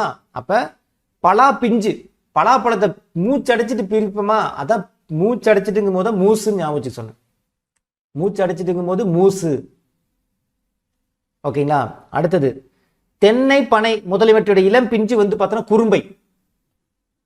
தென்னை பனை இதனுடைய இளம் பிஞ்சுக்கு பேர் வந்து பார்த்தோன்னா குறும்பை. அப்ப தென்னை மரத்துக்கு பனை மரத்துக்கு அதான் சொல்லல, தென்னை மரம் பனை மரம் இதை பிரிக்க போகும்போது வந்து பார்த்தோன்னா பிஞ்சு பொறிச்சுடே அதை குறுகுறுன்னு போறது. நம்ம முன்னாடியே சொன்னோமா, குறுகுறுன்னு போய் நம்ம இந்த கொழுந்து வகையை தூக்கிட்டு வந்துடா அப்படிம்பாங்க. அதே மாதிரி இந்த இடத்துல கொழுந்து, இந்த பிஞ்சு வகை, அவ்வளவுதான். 2 தான், 2க்கும் ஒரே மாதிரி தானே வருது உங்களுக்கு. கொழுந்து வகை, இது பிஞ்சு வகை, ரெண்டுமே வந்து பார்த்தோன்னா சின்னது அப்படிங்கிற மாதிரி. அப்ப இந்த பனை மரம், தென்னை பனை, இந்த 2க்கும் வரக்கூடிய அந்த இளம் பிஞ்சுக்கு பேரும் என்ன சொல்லுவாங்க, குறும்பைன்னு தான் சொல்லுவாங்க. அதை பாரு, குறும்பை அங்க குருத்துன்னு இருக்கும், குறுகுறுன்ட்டு. தென்னை மரத்துல ஏறி பறிக்கும் போதும் சரி, பனை மரத்துல ஏறி பறிக்கும் போது குறும்பை, அந்த இடத்துல குருத்துன்னு வரும். குறு ரெண்டுமே குறுன்னு தான் வரும். ஓகேங்களா? சரி ஓகே. அடுத்தது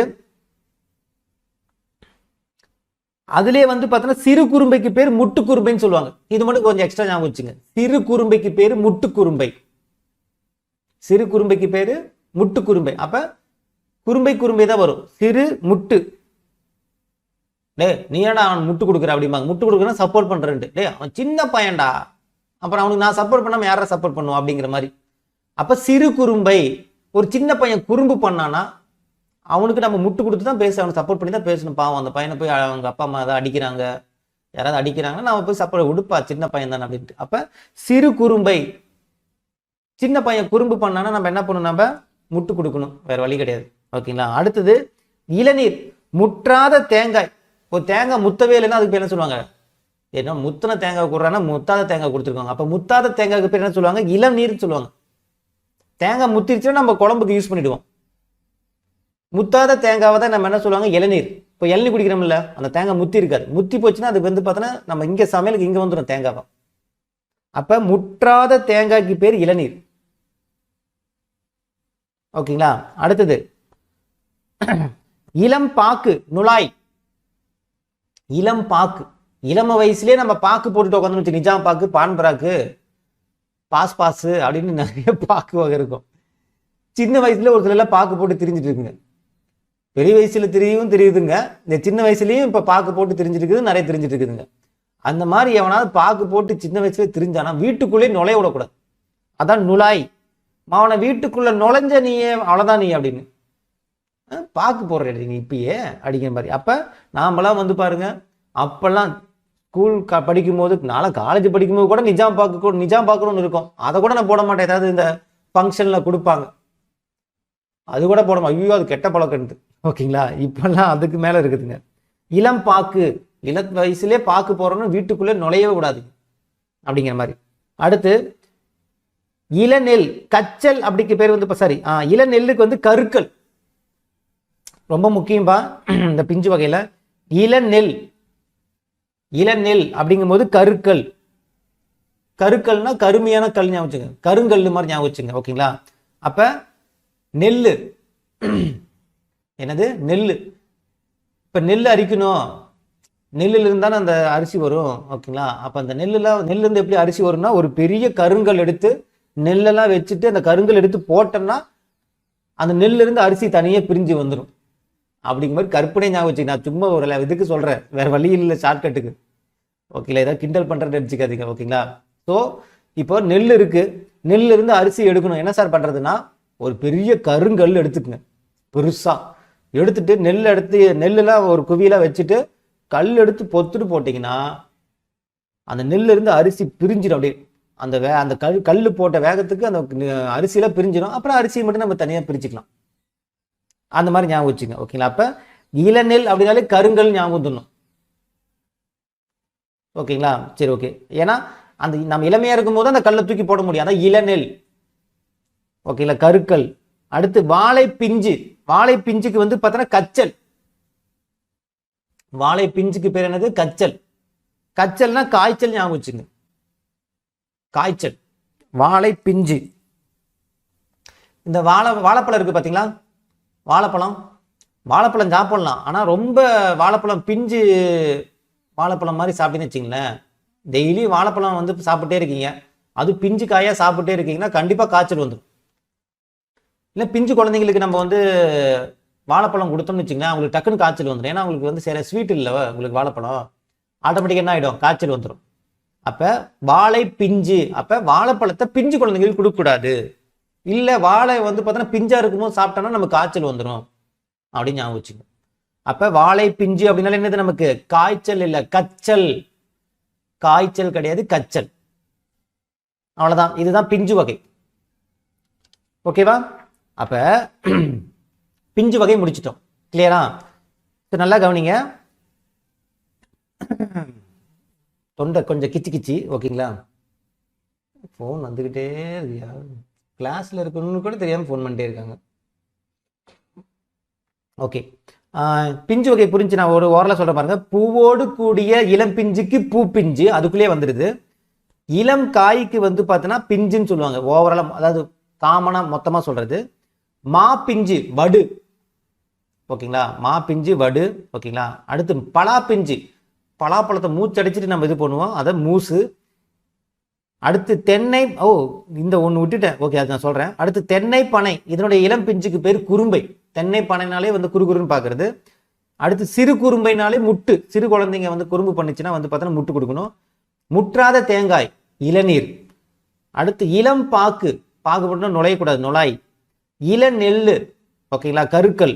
வாழை பிஞ்சு, ஓகேங்களா, காய்ச்சல், கச்சல், ஓகேங்களா. ஸோ நீங்கள் ஆப்ஷன் பார்த்தா டக்குன்னு அடிச்சிடலாம். நீங்கள் மனப்பாடமாக ஞாபகம் வச்சுக்கணும் அவசியம் கிடையாது. ஆப்ஷனை பார்க்கும்போது டக்குன்னு அதுக்கு தகுந்தது நீங்கள் ஈஸியாக சூஸ் பண்ணுவீங்க. ஏன்னா ஷார்ட்கட் ஆட்டோமேட்டிக்காக உங்களுக்கு ஞாபகத்துக்கு வந்துடும். இதில் வந்து இந்த எல் பிஞ்சு மட்டும் விட்டுன்னு நினைக்கிறேன். எல் பிஞ்சுனா கவ்வை. எல் பிஞ்சு,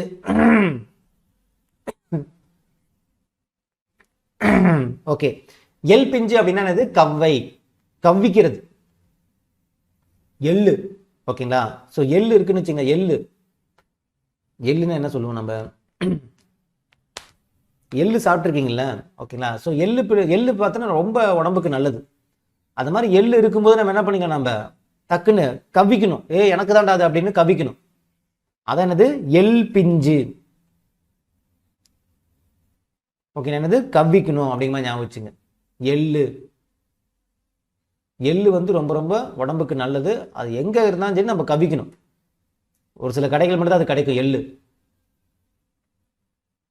ஓகேங்களா. அந்த மாதிரி ஞாபகம் வச்சுங்க. ஸோ எள்ளு வந்து எங்கேயும் கிடைக்காத ஒரு பொருள். அதுக்கு இருந்துச்சுன்னா டக்குன்னு நம்ம என்ன பண்ணி நம்ம கவ்விக்கணும் அப்படிமா ஞாபகம் வச்சுங்க. அப்போ எள் பிஞ்சு, எள்ளு பிஞ்சுங்கிறது ஒரே ஒரு இடத்துல மட்டும் தான் வரும்.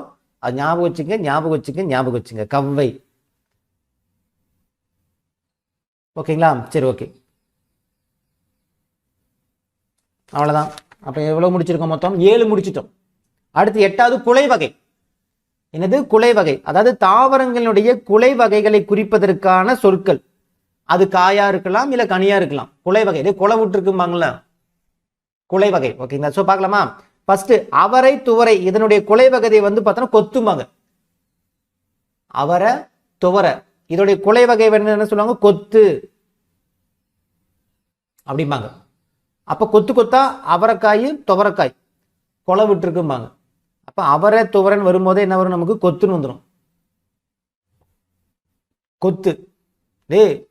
ஒரு பாம்பு என்ன பண்ணு, பாம்பை புடுறா, அவரை கொத்த போதுடா அப்படிம்பாங்க. அவரை கொத்திட போதுடா, அந்த பாம்பை புடிடா, இல்லை அவரை புடிடா, பாம்பு கிட்ட போறாரு பாடுறா அப்படிங்கிற மாதிரி. நம்ம வீட்டுக்குள்ள பாம்பு வந்துருச்சுன்னு வச்சுங்களேன், நம்ம பயந்துட்டு ஓடுமே, ஓரமா நின்று குச்சியை தொடையிட்டு இருப்போம். நம்ம வீட்டில் அப்பாக்கள் என்ன பண்ணுவாங்க? வாடா அப்படின்ட்டு பாம்பை பிடிக்க போவாங்க. அப்பா கொஞ்சம் இந்த பக்கம் வாப்பா, இல்லைம்மா என்ன சொல்லுவான்? அம்மா அவரை பிடிமா, பாம்பு கொத்திட போகுது அப்படிங்கிற மாதிரி. அப்ப பாம்பு எதுக்கு சொல்றேன்னா, அவரை பிடிமா, பாம்பு கொத்திட போகுது அப்படிமா. அவரை, துவரை, அவரை ஞாபகம் வரும்போது துவரை ஞாபகம் வச்சுங்க. அவரை துவரைனாலே என்னது? கொத்து அப்படிங்கிற மாதிரி. அடுத்து பாருங்க, குடிங்க மாதிரி. கொடி முந்திரி, இதுக்கு பேர் வந்து பார்த்தோன்னா குலை. அதோட பேரு அதுக்கு வந்துருச்சு. கொடி முந்திரி போன்றவற்றினுடைய குலைக்கு பேரு வந்து குலையே தான். எப்படி புலி வேம்புக்கு வரும்போது அதோட பேரே வரும் பார்த்தீங்களா, அதே மாதிரி இந்த கொடி முந்திரி அதுக்கு அது பேரே வந்துருது, குலை. கொடி முந்திரி, ஓகேங்களா. என்னது? குலை. இது மட்டும் ஞாபகம் வச்சுங்க, ஓகேங்களா.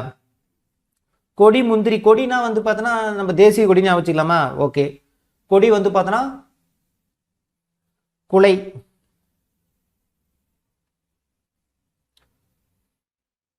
ஓகே, அதுக்குள்ளே பேர் வந்துச்சு, அதுக்கு தேவையில்லை, ஏன்னா ரொம்ப நம்ம டெப்த்தாக போக தேவையில்லை. கொடி முந்திரி குலை, ஓகேங்களா. சரி, ஓகே. அடுத்தது வாழை குலைக்கு பேர் வந்து தாறு. அதான் நமக்கு தெரியுமே, வாழை குலை விட்டுருச்சுன்னா அதுக்கு பேர் தாருன்னு சொல்லுவாங்க, வாழைத்தாருன்னு சொல்லுவாங்கல்ல, ஓகேங்களா. அப்போ அதுக்கு தேவையில்லை. வாழை குலை விட்டுருந்துச்சுன்னா அதுக்கு பேர் என்னது? தாறு, வாழைத்தாறு அப்படிங்கிற மாதிரி, ஓகேங்களா. அடுத்து பாருங்க, கேழ்வரகு, ஓகேங்களா.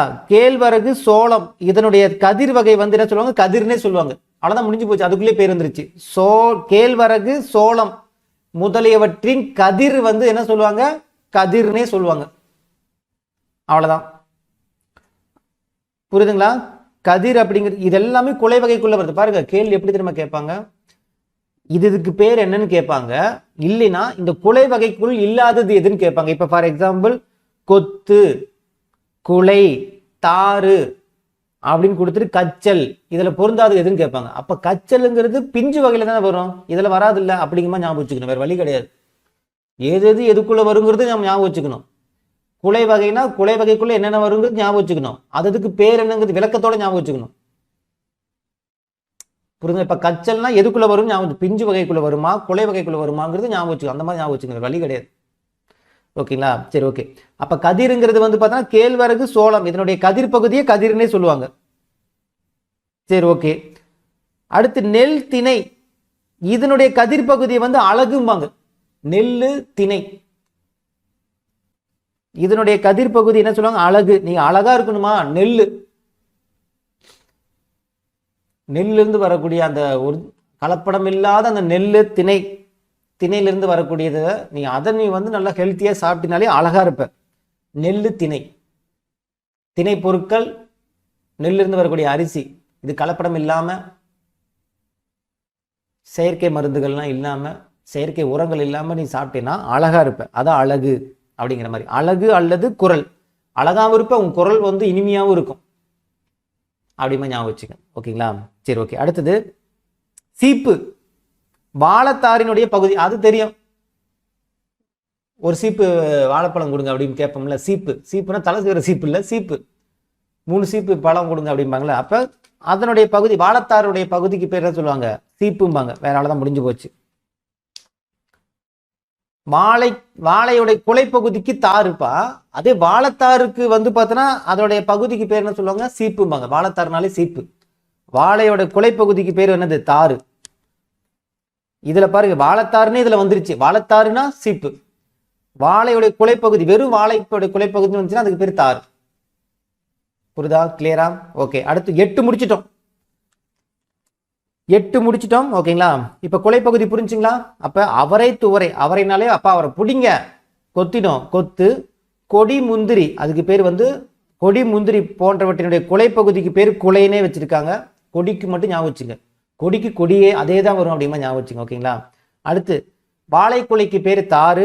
கேழ்வரகு சோளம், இதுக்கு பேர் வந்து பார்த்தோன்னா கதிர். ஏன்னா கதிர் கதிர்னு அதுலேயே பேர் வந்துருச்சு. கேழ்வரகு சோளம், இதுக்கு பேர் வந்து கதிர். கதிர் இருக்கிறதுன்னு சொல்லுவாங்கல்ல. ஓகேங்களா? சோளக்கதிர், அப்படி கூட ஞாபகம் வச்சுங்க, சோளக்கதிர். ஓகேங்களா? அடுத்து அழகு அல்லது குரல், நெல் மற்றும் திணை, இதனுடைய கதிர் பகுதி. வாழைத்தாருடைய பகுதி வந்து பார்த்தோன்னா சீப்பு. ஓகேவா? கிளியரா? சரி, ஓகே. அடுத்தது கெட்டுப்போன காய்கனி வகை, இது பார்க்கலாமா? கெட்டுப்போன காய்க்கும் கனிக்கும் தாவரத்திற்கு ஏற்ப வழங்கப்படும் சொற்கள். ஃபர்ஸ்ட் நுனியில் சுருங்கிய காய், அதுக்கு பேர் சூம்பல். ஏடா சூம்பி போச்சு அப்படிம்பாங்க. இப்ப பாவக்காய், வெண்டைக்காய், அதெல்லாம் வந்து பார்த்தோன்னா நுனிப்பகுதி வந்து சுருங்கி போயிருக்கும் நல்லா. நீ பார்த்துருக்கீங்களா, இந்த கத்திரிக்காய் ரொம்ப நாள் வந்து நீங்க வச்சிருந்தீங்கன்னா என்ன ஆகும், அதே பார்த்தோன்னா சுருக்க உளுந்த மாதிரி இருக்கும். அந்த ஒரு ஷர்ட்டோ பேப்பரோ சுருக்க உளுந்த எப்படி இருக்கும், அந்த மாதிரி இருக்கும். அப்ப அந்த சுருங்கிய பகுதி, நுனியில் சுருங்கிய காய்க்கு பேர் என்ன சொல்லுவாங்க, சூம்பல்பாங்க. என்னது, சூம்பல். என்ன சூம்பி பேருக்கு அப்படிம்பாங்க. அடுத்து சுருங்கிய பழத்துக்கு பேர் என்ன சொல்லுவாங்க அப்படிம்பாங்க, காயா இருந்தா அப்படி சொல்லுவாங்க. அதான் என்னது நான் சொன்ன வெண்டைக்காய், மாங்காய், கொய்யாக்காய், அந்த மாதிரி. ஓகேங்களா? சரி, ஓகே. சுருங்கிய பழத்துக்கு பேர் சிவியல்பாங்க. பழம், இப்ப வாழைப்பழம் சுருங்கி போச்சு, டே என்னடா வாழைப்பழம் சுருங்கி போச்சு. சிவியல்னா சிவியரா. சிவியல் என்னது, சிவியல் அப்படின்னா சிவியரா. டே அந்த மாதிரி சுருங்கின பழத்தை நீ ஏதாவது வாழைப்பழம், ஏன்னா பழம்னாலே வந்து பார்த்தோன்னா கொஞ்சம் அப்போ அப்படி சளி பிடிக்கும். அதெல்லாம் சுருங்கின பழம் ரொம்ப இது ஆகுதெல்லாம் சாப்பிட்டுச்சு, ரொம்ப சிவியரா, உடம்பு ரொம்ப சிவியரா கெட்டு போயிடும் அப்படிமா ஞாபகம். அப்ப சிவியல், சுருங்கிய பழம். சுருங்கிய பழத்தை சாப்பிட்டீங்கன்னா ரொம்ப சிவியரா ஆயிடும்டா உடம்பு, ஹெல்த் கண்டிஷன் அப்படிங்கிற ஞாபகம் வச்சுங்க. அடுத்து புழு பூச்சி அரித்த காய் அல்லது கனி, சொத்தை. இப்ப கத்திரிக்காய் வந்து பார்த்தோன்னா புழு பூச்சி அரிச்சிருக்கும், கத்திரிக்காய் புழு பூச்சி இருக்கும். அப்படி வந்துச்சுன்னா அது பேர் என்ன சொல்லுவாங்க, சொத்தை விழுந்த பழம் அப்படிம்பாங்க, சொத்தை விழுந்துருச்சுமாங்க. ஓகேங்களா? அப்ப புழு பூச்சி அரித்த காய் அல்லது கனிக்கு பேர் சொத்தை. அடுத்து சூட்டினால் பழுத்த பிஞ்சுக்கு பேர் வந்து பார்த்தோன்னா வெம்பல், வெந்து போச்சுமாங்க. அதான் சூட்டினால் பழுத்த பிஞ்சு. ஒரு சிலதெல்லாம் வந்து பார்த்தோன்னா ரொம்ப சூடு, வெயில் சூடுக்கே வந்து பார்த்தோன்னா என்ன இருக்கும், பழுத்து பிஞ்சா இருக்கும். பழுத்த பிஞ்சு, பிஞ்சு கூட வந்து என்ன ஆயிடும், பழுத்து போய் இதாயிடும். ஓகேவா? அப்ப அதுக்கு பேர் என்ன சொல்லுவோம், வெம்பல். வெந்து போச்சு, வெம்பல். ஓகேங்களா?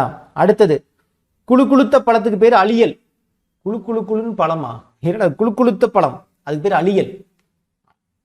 அழியல் என்னது? அழிஞ்சு போச்சுன்னு அர்த்தம். குழு குளுத்த பழம். குழு குழு குழுன்னு வந்து பார்த்தோன்னா ஃப்ரிட்ஜில் வச்சுருப்பாங்க. ஆனால் அந்த பழம் என்ன அழிஞ்சு போயிடும். ஆனால் ஃப்ரிட்ஜுக்குள்ளேயே வச்சு நம்ம என்ன பண்ணுவோம், யூஸ் பண்ணுவாங்க. ஆனால் அந்த பழம் வந்து அழிஞ்சு போனது தான் அழியல். அழிஞ்சு போச்சு, அதோட சத்து அழிஞ்சு போச்சு அப்படிமா ஞாபகம் வச்சுங்க. அதோடைய சத்து அழிஞ்சு போச்சு அப்படிமா ஞாபகம் வச்சுங்க. ஓகேங்களா? அப்போ குழு குளுத்த பழத்துக்கு பேர் என்னது? அழியல். அடுத்தது குழு குளுத்து நாரிய பழம். ஐயப்பா என்னடா பேரு.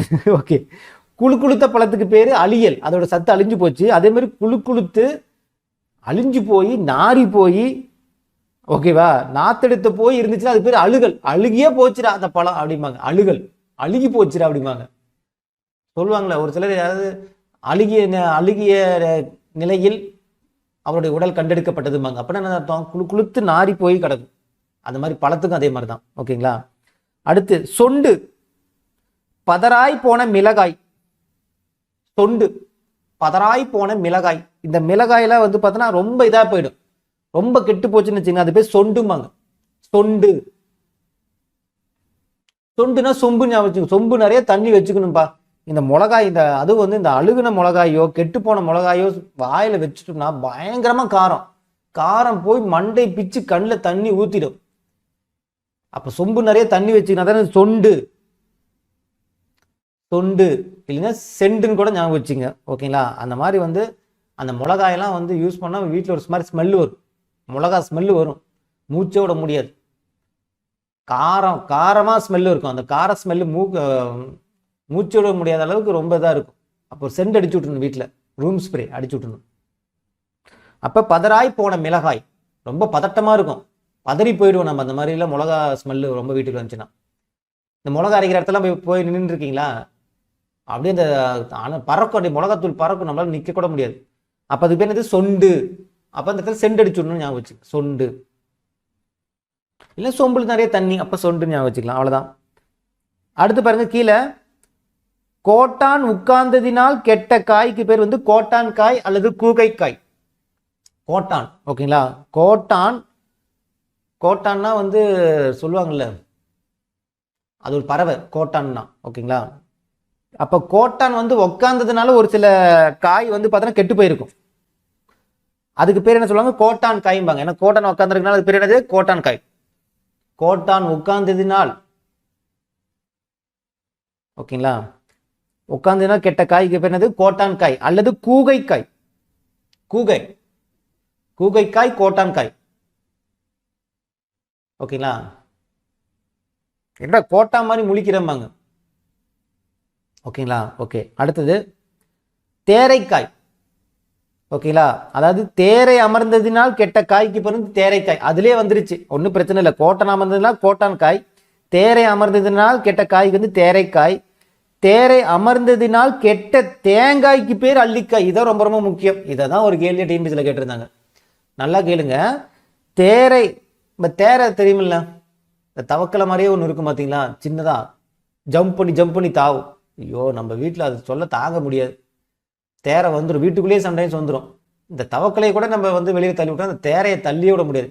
டக்குன்னு மேலே ஜம்ப் பண்ணும், பயமாக இருக்கும். அப்படி ஒரே இடத்துல உட்காந்துட்டே இருக்கும், நம்ம தள்ளி விடும் மேலே ஜம்ப் பண்ணிடும். அப்போ அந்த தேரை உட்காந்துச்சுன்னா, தேரை அமர்ந்ததினால் கெட்ட காய்க்கு பேர் தேரைக்காய், அதே தேரை அமர்ந்ததுனால கெட்ட தேங்காய்க்கு பேர் வந்து அள்ளிக்காய். அந்த ஒரு டிஃப்ரெண்ட் நல்லா தெரிஞ்சுக்கணும்பா. அந்த இடத்துல ட்விஸ்ட் இருக்கு. வெறும் காயா இருந்தா அதுக்கு பேர் தேரைக்காய், அதே தேங்காய் மேல போய் அந்த தேரை உட்காந்து கெட்டு போச்சுன்னா அதுக்கு பேரு அள்ளிக்காய். இப்ப நம்ம ஒரு வீட்டுல ஒரு தேங்காய் வச்சிருக்கோம். தேங்காய் எங்க வைப்போம்? ஏதாவது வீட்டுல கிச்சன்ல அந்த மூலையில வச்சிருப்போம். அது மேல போய் ஒரு தேரை உட்காந்துச்சு, இந்த தவக்கலை மாதிரியே இருக்கும்ல, அது போய் தேரை உட்காந்துக்குச்சு, வெளியில இருந்து வந்துருச்சு, போய் தேரை உட்காந்துருச்சு. அப்ப என்ன பண்ணும்? நம்ம தேரையை துரத்த முடியாது. அப்ப என்ன பண்ணோம்? அப்படியே நைஸா தேங்காவை தூக்கிட்டு போய் வெளியில அள்ளிட்டு போய் நம்ம தூக்கி போட்டுருணும். தேங்காவை அள்ளி அப்படியே தூக்கிட்டு போய் போட்டுருணும். இல்லை ஒரு முறம் இருக்குல்ல, முறத்துல அப்படியே தேங்காவை அடியில இது பண்ணி அப்படியே அள்ளிட்டு போய் தூக்கி போட்டுருணும். அப்ப அந்த அள்ளிட்டு போறதா என்னது? நமக்கு இந்த அள்ளிக்காய். தேரை அமர்ந்ததினால் கெட்ட தேங்காய். அப்ப தேங்காய் கெட்டு போச்சு, ஏன்னா அது மேல உட்காந்துருச்சுல, தேங்காய் கெட்டு போயிடும். அப்ப அது என்ன பண்ணும்? மோரத்தை எடுத்துகிட்டு வந்து அப்படியே அள்ளி தூக்கி போட்டுடணும். ஓகேங்களா? சரி, ஓகே. அடுத்தது தென்னையில் கெட்ட காய் வந்து ஒல்லிக்காய். தென்னையில் கெட்ட காய் வந்து பார்த்தோன்னா ஒல்லிக்காய். இப்போ தென்னை மரம் இருக்கு, தென்னை மரத்தில் நிறைய தேங்காய் வந்து கெட்டு போச்சு, என்ன பண்ணுறது? அப்படியே விட்டுற முடியுமா? ஏன்னா மற்ற காயை வந்து அது வந்து இது பண்ணி டேமேஜ் பண்ணி விட்டுரும். அப்போ என்ன பண்ணோம்? யாராவது ஒல்லியாக இருக்கிறவங்க மேலே ஏறுவாங்க, குண்டாக இருக்கிறவங்க மேலே ஏற முடியாது இல்லை. அப்போ ஒல்லியாக இருக்கிறவங்க மேலே ஏறுவாங்க, கடை கடை கடை கடைன்னு மேலே ஏறி அந்த கெட்டு போன தேங்காய்லாம் தூக்கி பறித்து போட்டுருவாங்க கீழே. அப்போ தென்னையில் கெட்ட தாய், சரி கெட்ட தாய், கெட்ட காய். தென்னை மரத்தில் ஒரு காய் கெட்டு போச்சுன்னா யாராவது ஒல்லியாக இருந்தீங்கன்னா கடை கடை கடை மேலே ஏறி அந்த அந்த கெட்டு போன தேங்காயெல்லாம் பறித்து கீழே போட்டு கடை கடை கடை கீழே இறங்கிடணும். ஓகேங்களா? அப்போ தென்னையில் கெட்ட காய் ஒல்லிக்காய். ஒல்லியாக இருக்கிறவங்க அப்படிமா ஞாபகம் வச்சுங்க. அவ்வளோதான், கெட்டு போன காய்கனி வகை. புரிஞ்சுங்களா? கெட்டு போன காய் என்னன்னு பார்த்துட்டோம், கனி என்னன்னு பார்த்துட்டோம். இந்த பக்கம் காய் கனி ரெண்டுமே பார்த்துட்டோம். ஓகேங்களா? ஓகே. அடுத்தது பாருங்க, ஃபர்ஸ்ட் பாருங்க, ஒரு ஓரலாக சொல்லிடுறேன். நுனியில் சுருங்கிய காய், நுனி பகுதியில் சுருங்கி போச்சுன்னா அதுக்கு பேர் என்ன சொல்லுவாங்க? சூம்பல்னு சொல்லுவாங்க. அதான் சொம்பி போச்சுமாங்களா? ஓகேல, சூம்பி போச்சுமாங்க. அடுத்தது சுருங்கிய பழத்துக்கு பேர் வந்து சிவியல். சிவியராக வந்து நமக்கு டேமேஜ் ஆகிடும் உடம்பு, அந்த சுருங்கின பழத்தை சாப்பிடக்கூடாதுன்ட்டு. புழுப்பூச்சி அரிச்சு போச்சுன்னா அதுக்கு பேர் சொத்தை. சூட்டினால் பழுத்த பிஞ்சு, சூடுனாலே வெம்பு, வெந்து போச்சுன்னு அர்த்தம். இப்போ வெம்பல். குழு குளுத்த பழம், குழு குழு குழுன்னு நம்ம ஃப்ரிட்ஜில் எடுத்து வச்சோன்னா அதோட இதுவே அழிஞ்சு போயிடும். அப்போ அழியல். குழு குளுத்து நாரிய பழம் அழுகல். பதராய் போன மிளகாய் சொண்டு. அதுக்கப்புறம் தேரை உட்காந்துனா கெட்ட காய், சரி கோட்டான் உட்காந்துனா கெட்ட காய் கோட்டான் காய். தேரை அமர்ந்தா அந்த காய் வந்து தேரைக்காய். தேரை அமர்ந்துனா கெட்ட தேங்காய்க்கு பேர் வந்து பார்த்தோன்னா அல்லிக்காய். தென்னையில் கெட்ட காய் ஒல்லிக்காய். ஓகேவா? கிளியரா? அடுத்தது பழத்தோல் வகை. பழங்களின் மேற்பகுதியை குறிக்கும் கூடிய சொற்கள். ஓகே, பழத்தினுடைய மேல் பகுதி பழத்தோல் வகை. அந்த தோல் இருக்கு பார்த்தீங்கன்னா, அதோட வகையை பார்க்கலாமா? ஃபர்ஸ்ட் மிக மெல்லிசா இருந்துச்சு போய் தொல்லி. தோலை சாப்பிட்டு தொல்லி எண்ணெய் இங்கே போடுவாங்க, கேள்விப்பட்டிருக்கீங்களா? தொல்லிம்பாங்க. மிக மெல்லிசா இருக்கு இந்த வாழைப்பழத்தில் அந்த தொல்லி எண்ணெய் இங்கே போட்டிருக்கு அப்படிம்பாங்க, கேள்விப்பட்டிருக்கீங்களா? பாருங்க, ஒரு சில வார்த்தைகளை நம்ம ஏன் அங்கே யூஸ் பண்ணுறதுக்கு இங்கே தான் தெரியுது. இந்த வாழைப்பழம் உளிச்சு அந்த தோல் போடும்போது தொல்லி ஏன் இங்கே போட்ட அப்படிம்பாங்க. அப்போ மிக மெல்லியது தொலி. ரொம்ப திண்ணமாக இருந்துச்சுன்னா அதை தோலுங்கணும். இந்த வாழைப்பழத்தில் ரொம்ப மெல்லிசா இருந்துச்சுன்னா அதுக்கு போய் தொல்லிப்பா. அது ரொம்ப மொத்தமாக இருந்துச்சுன்னா அதுக்கு பேர் என்னது? நமக்கு தோல். ஓகேவா? இப்போ புரிஞ்சுங்களா? அடுத்தது வன்மையாக இருந்துச்சுன்னா அதுக்கு பேர் தோடு. இது எப்படி ஞாபகம்? தோடு. யாராவது ஒரு லேடிஸ் வந்து தோடு பயங்கரமாக பெருசாக போட்டுருக்கான்னு வச்சுங்களேன், நமக்கு அவ்வளோ கோவம் வரும். பார்க்கும்போது லேடிஸ்க்கு வந்து ஒரு சின்னதாக ஒரு வன்மம் இருக்கும். இது நல்லா இருக்குது அடி அப்படிங்க, இது பழைய டிசைன் அப்படிம்பாங்க. ஏன்னா அந்த தோடு அவளுக்கு ரொம்ப பிடிச்சிருக்கும். அப்போ அந்த தோடு பார்க்கும்போது நமக்கு ஒரு வன்மம் வரும். ஓகேங்களா? அப்போ தோடுனால எனக்கு வன்மையானது, வன்மம். அடுத்து ஓடு, மிக வன்மையானது. ஒரு சிலர்லாம் வந்து பார்த்தோன்னா ரொம்ப வன்மம், அதாவது சாதாரண வன்மத்துக்கு தோடு நல்லாவே இல்லை அப்படிம்பாங்க. மிக வன்மையா இருந்துன்னு வச்சுக்க, தோடு ஏன் முன்னாடியே தோடு போட்டுட்டு இருக்கே நீ, அது அழகான தோடு அப்படின்ட்டு அந்த தோடை பிடிங்கிட்டு ஓடி போயிடணும். அதான் பாருங்க, மிக வன்மையானது அப்படி பேர் என்ன சொல்றாங்கன்னா ஓடுறது. அந்த தோடை பிடிக்கிட்டு ஓடுறது, அதான் மிக வன்மையானது. ரொம்ப வன்மம் இருந்துச்சுன்னா என்ன பண்ணும்? அந்த தோடை பிடிங்கிட்டு ஓடி போயிடும். அதான் அது ஓடு. இல்லையா? நம்ம ரோட்ல போயிட்டு இருக்கோம், ஒரு சிலர் நம்ம பார்த்தாலும் ரொம்ப வன்மமா இருக்குது, ஏன்டா இவ்வளவு வன்மத்தோட அவன் இருக்கான், அவன் அப்படிதான்டா, அவனை கண்டாலும் நீ தெரிச்சு ஓடிடுறான், அவன் கிட்டே போகாதடா, வன்மத்தை கக்கிடுவான் அப்படிம்பாங்க. அப்ப வன்மம் பிடிச்சவங்க யாராவது இருந்தாங்கன்னா அவங்க பக்கத்துல நிக்காதீங்க, ஓடிடுங்க. திருச்சி நாம ஓடிக்கலாம், அவன் ஓட வேண்டாம், நாம ஓடி போயிடலாம். ஓகேங்களா? அப்ப மிக வன்மையானது அப்படிங்கும் போது ஓடு, சாதாரண வன்மங்கும் போது தோடு. கிளியரா? அடுத்து குடுக்கை. சுரையின் ஓடு வந்து குடுக்கை. சுரைனா வந்து பார்த்தோன்னா சுரண்டுறது. ஒரு திருடன், ரெண்டு பேர் திருடன் வந்து பார்த்தோன்னா, ஒரு திருடன் போய் ஒரு இடத்துல போய் சுரண்டி எடுத்துட்டு வந்துடுவான் எல்லாத்தையும். அந்த வீட்டில் இருக்கிற எல்லாத்தையும் சுரண்டி எடுத்துட்டு வந்துடுவான்.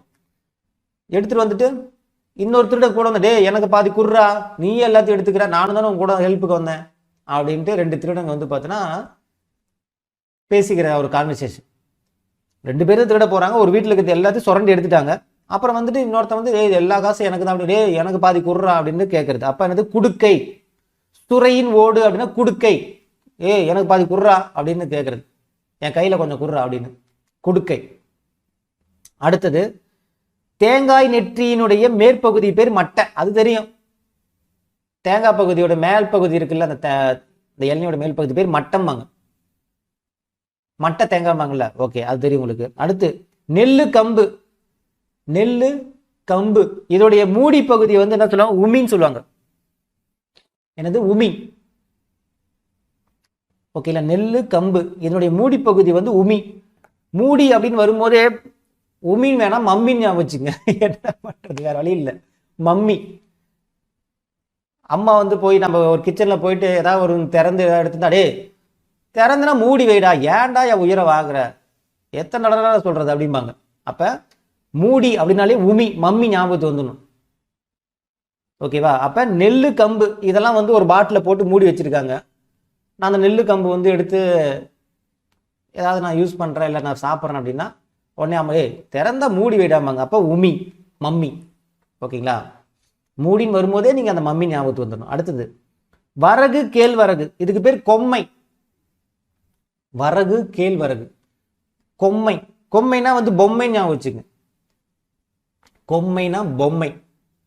என்ன பொம்மை, ஒரு சிலர் வந்து பார்த்தோன்னா கல்யாணம் பண்ணிட்டு ஒரு வீட்டுக்கு போவாங்க, அங்கே போயிட்டு வந்து பாருங்க நம்மளை பயங்கரமா வரவேற்பாங்க. ஸ்டார்டிங்ல வரகு பாருங்க, வரகு கேழ்வரகு, வரகுன்னா வரவேற்கிறது ஞாபகம் வச்சுங்க. பயங்கரமா ஸ்டார்டிங்ல மருமகளா போகும்போது பயங்கரமா வரவேற்பாங்க. அதுக்கப்புறம் அந்த வீட்டில் நம்ம பொம்மையா தான் இருப்போம். சொல்லுவாங்க, இந்த வீடு உனக்கே, இந்த வீடு உன் வீடு மாதிரி நினைச்சுக்குமா அப்படின்னு பயங்கரமா நம்ம ஸ்டார்டிங்ல தலையில தூக்கி வச்சுட்டு கொண்டாடுவாங்க. அப்புறம் நம்ம வீட்டில் பொம்மையா ஒரு இடத்துல என்ன பண்ணிடுவாங்க, நிக்க வச்சுட்டு, நம்ம எதுக்குமே நம்ம வாய் திறக்காத அளவுக்கு நம்மள பொம்மையாட்டம் நிக்க வச்சுடுவாங்க. அப்ப என்னது, கொம்மை. கொம்மை என்னது, வரகு கேழ்வரகு அப்படிமா ஞாபகம் வச்சுங்க. ஓகேங்களா. அப்ப 10 முடிச்சிட்டோம். எத்தனை முடிச்சிட்டோம், 10 முடிச்சிட்டோம். அடுத்து 11வது மணிவகை. ஓகேங்களா, இங்க பாருங்க, தானியங்களுக்கு வழங்கக்கூடிய சொற்களுக்கு பேர் வந்து பார்த்தோன்னா மணிவகைன்னு சொல்லுவாங்க. இங்க பாருங்க, இது புரிஞ்சு இல்லப்பா, பழத்தோல் வகை புரிஞ்சுங்களா. ஸோ மிக மெல்லியது தொலி, மிக திண்ணமா இருந்துச்சுன்னா அதுக்கு பேர் தோல், வன்மம்னா தோடு, மிக வன்மம்னா ஓடு, துறையினுடைய ஓடு வந்து குடுக்கை. ஓகேங்களா, சுரண்டிட்டு வர்றது. தேங்காய் நெத்தினுடைய மேல் பகுதி வந்து மட்டை, நெல்லு கம்பு இதோடைய மூடி, மூடினாலே மம்மி உமி, வரகு கேழ்வரகு வரகு வரது அப்படின்னாலே கொம்மை பொம்மை. ஓகேவா. அடுத்து மணிவகை. மணிவகையில பாருங்க, ஃபர்ஸ்ட் நெல்லு புல்லு முதலிய தானியங்களுக்கு பேர் கூலம். இது கொஞ்சம் கிரிட்டிக்கலா தான் இருக்கும், ஞாபகம் வச்சுங்க. மணிவகை நெல்லு புல்லு இதனுடைய தானியங்களுக்கு பேர் மணிவகைன்னா தெரியுங்க, தானியங்களை. ஓகேல, தானியங்களுக்கு வழங்கக்கூடிய சொற்கள் தான் தானிய வகைகள். ஓகேலா, நெல்லு புல்லு இதிலிருந்து வரக்கூடிய தானியங்களுக்கு வந்து பார்த்தோன்னா கூலம்னு சொல்லுவாங்க. கூலம், கூழ் காய்ச்சி குடிக்கிறது. இந்த நெல்லு புல்லு இதுல தான் வந்து பார்த்தோன்னா இது மூலமா வரக்கூடிய தானியங்களை வச்சு தான் என்ன பண்ணுவாங்க, கூழ் காய்ச்சி குடிப்பாங்க. அதான் கூலம் அப்படின்னு ஞாபகம் வச்சுங்க. ஓகேங்களா. அடுத்து அவரை உளுந்து இதெல்லாம் பயிர் வகையில சார்ந்தது தெரியும், அவரை. அப்புறம் அந்த உளுந்து இதெல்லாம் பயிர் வகையிலேருந்து வர்றது தான். ஓகேங்களா, இது நமக்கு தெரிஞ்சுதான் பயிர் வகையில. அடுத்து வேர்க்கடலை கொண்டக்கடலை இதெல்லாம் கடலை வகை சார்ந்தது, இது நமக்கு தெரியும் தான். அப்ப கடலை வகை சார்ந்தது வேர்க்கடலை கொண்டக்கடலை, அதே கடலை வந்துருச்சு. அடுத்து கத்திரி மிளகாய் இதனுடைய வித்து, இதனுடைய விதைப்பகுதி இருக்கும். கத்திரிக்காவுடைய விதைப்பகுதியும் அதே மாதிரி இந்த மிளகாவுடைய விதைப்பகுதி இருக்கும். அதுக்கு பேர் சொல்லுவாங்க விதைனே சொல்லுவாங்க. கத்திரிக்காய்க்குள்ள ஒரு விதை இருக்கும், மிளகாக்குள்ள ஒரு விதை இருக்கும் இல்ல, அந்த விதைப்பகுதிக்கு பேரே விதை தான். அதுவும் ஒரு மணி வகை தான், தானியங்களோட வகையில தான் வரும். ஓகேங்களா, சரி ஓகே. அப்ப அதோட இதுவும் அதுக்கே பேர் வந்துருச்சு அப்படியே ஆட்டோமேட்டிக்கா. ஓகே. அடுத்தது புளி காஞ்சிரை, அதாவது நச்சு மரம்பாங்க. காய்ச்சிரை, காஞ்சிரை அப்படின்னா நச்சு மரம். அப்ப அந்த புளி காஞ்சிரை இதனுடைய வித்துக்கு பேர் என்ன, வித்துன்னு என்னதுப்பா, விதைக்கு தான் வித்துன்னு சொல்லுவாங்க. ஓகேவா. அதோடைய விதைப்பகுதி வந்து கால்பாங்க. என்னது, கால். இப்ப நம்ம ரோட்ல போயிட்டு இருக்கோம், திடீர்னு ஒரு புலி குறுக்கால வருதுன்னு வச்சுங்களேன், புலி குறுக்கால வருது, உடனே என்ன பண்ணணும், நம்ம காலிலே எட்டு உதைச்சிடணும் கால். ஏன்னா நம்ம போகும்போது இந்த நாயெல்லாம் துரத்தும், நாய் இந்த புலிலாம் வந்து இந்த காட்டுலாம் போகும்போது ரோட்ல திடீர்னு புலி ஓடி வந்து நம்ம காலை கடிக்க வரும், அப்படி காலில் ஒரே உதை, அது தெரிச்சு ஓடிடும். ஓகேங்களா. அப்ப புலி காஞ்சிரை, காஞ்சிரை. ஓகேங்களா, நச்சு மரம்பாங்க. ஓகேங்களா, அந்த மாதிரி நச்சு மரமோ செடியோ நம்ம சைடில் இருந்து நம்ம என்ன பண்ணணும், உதறிட்டு போயிடணும் அந்த பக்கம். ஓகேங்களா. அடுத்து வேம்பு ஆமணுக்கு இதனுடைய வித்துக்கு பேர் வந்து முத்தும்பாங்க. வேம்பு ஆமனுக்கு. ஆமனுக்குன்னா வந்து என்னது? ஆமனுக்கு, ஆண் மகனுக்கு அப்படிமா ஞாபகம் வச்சுக்கலாம். ஓகேங்களா? ஆண் மகனுக்கு. இது வேம்பு, வேம்பு மகன். ஏன்டா என் வேம்பு மவனே அப்படிம்பாங்க. ஆமனுக்குன்னா ஆண் மகனுக்கு. ஸோ அப்படின்னாலே முத்து. முத்து படத்தில் யார்? ரஜினி தானே, அப்படிமா ஞாபகம் வச்சுங்க. ஓகேங்களா? அவர் ஒரு ஆண் மகன். சரி, என்னது? ஆமனுக்கு ஆண் மகன். அது இல்லாமல் வந்து பார்த்தோன்னா வேம்பு மகன் அப்படிமா கூட ஞாபகம் வச்சுங்க. ஓகேங்களா? ஆமனுக்குன்னா முத்து அப்படிங்கிற மாதிரி. ஓகேங்களா? அடுத்தது மாப்பனை. இதனுடைய வித்துக்கு பேர் வந்து கொட்டை. ஆமாம், மாங்கொட்டை பனங்கொட்டை அப்படிம்பாங்க. ஓகேங்களா? அதோடைய வித்து, வித்துனா விதை. மாங்காவுடைய அந்த மாங்காவோட அந்த கொட்டை உள்ள இருக்கும் பார்த்தீங்களா? அந்த கொட்டையை தூக்கி போட்டால் தானே திரும்ப இன்னொரு மாங்காய் மரம் வரும். மாங்காய் நம்ம சாப்பிட்டு கொட்டையை தூக்கி போடுவோமா? அந்த இடத்துல பாருங்க ஒரு மாங்காய் செடி வந்திருக்கும். அப்போ அந்த கொட்டை தான் வந்து என்னாகும்? அது விதையா போடுறோம். அதை மாப்பனை, இதனுடைய வித்து, விதைக்கு பேர் கொட்டைன்னு சொல்லுவாங்க. ஓகேவா? அடுத்து தேங்காய். ஓகேவா? தென்னையினுடைய வித்து. ஆமா, தென்னை மரத்தினுடைய விதை என்னதுப்பா? தென்னை மரத்துக்கு எதை விதைய போடுவாங்க? தேங்காவை தான் போடுவாங்க, தேங்காய். அடுத்து அவரை துவரை, இதனுடைய பயிர்கள். அவரை துவரை இதனுடைய பயிர்களை வந்து பார்த்தோன்னா முதிரைம்பாங்க. அவரை துவரை மேல ஒண்ணு கொடுத்துருப்பாங்க, அவரை உளுந்து. அதுக்கு பேர் வந்து பயிர் வகை சார்ந்தது. அதெல்லாம் பயிர் வகைக்குள்ள வரும். அதே மாதிரிதான் அந்த அவரை துவரை இந்த பயிர்கள்ல வந்து பார்த்தோன்னா என்ன சொல்லுவாங்கன்னா முதிரைன்னு சொல்லுவாங்க. இதுக்கு பேர் என்னது? முதிரை. ஓகேங்களா? ஸோ இதனுடைய பயிர் வகைகள் எல்லாமே வந்து பார்த்தோன்னா முதிரை. அவரை துவரை முதிரை, அதிலே பேர் இருந்துச்சு பாருங்க, அவரை துவரை முதிரை. அதே அவரை உளுந்து இந்த மாதிரி வந்துச்சு, அது பேர் பயிர் வகை. அவரை உளுந்து சம்மந்தம் இல்லாது. இதை பாருங்க, அவரை துவரை முதிரை அப்படி மாதிரி ஒரு கோர்வையா வரும். அவ்வளவுதான், 11வது முடிச்சாச்சு.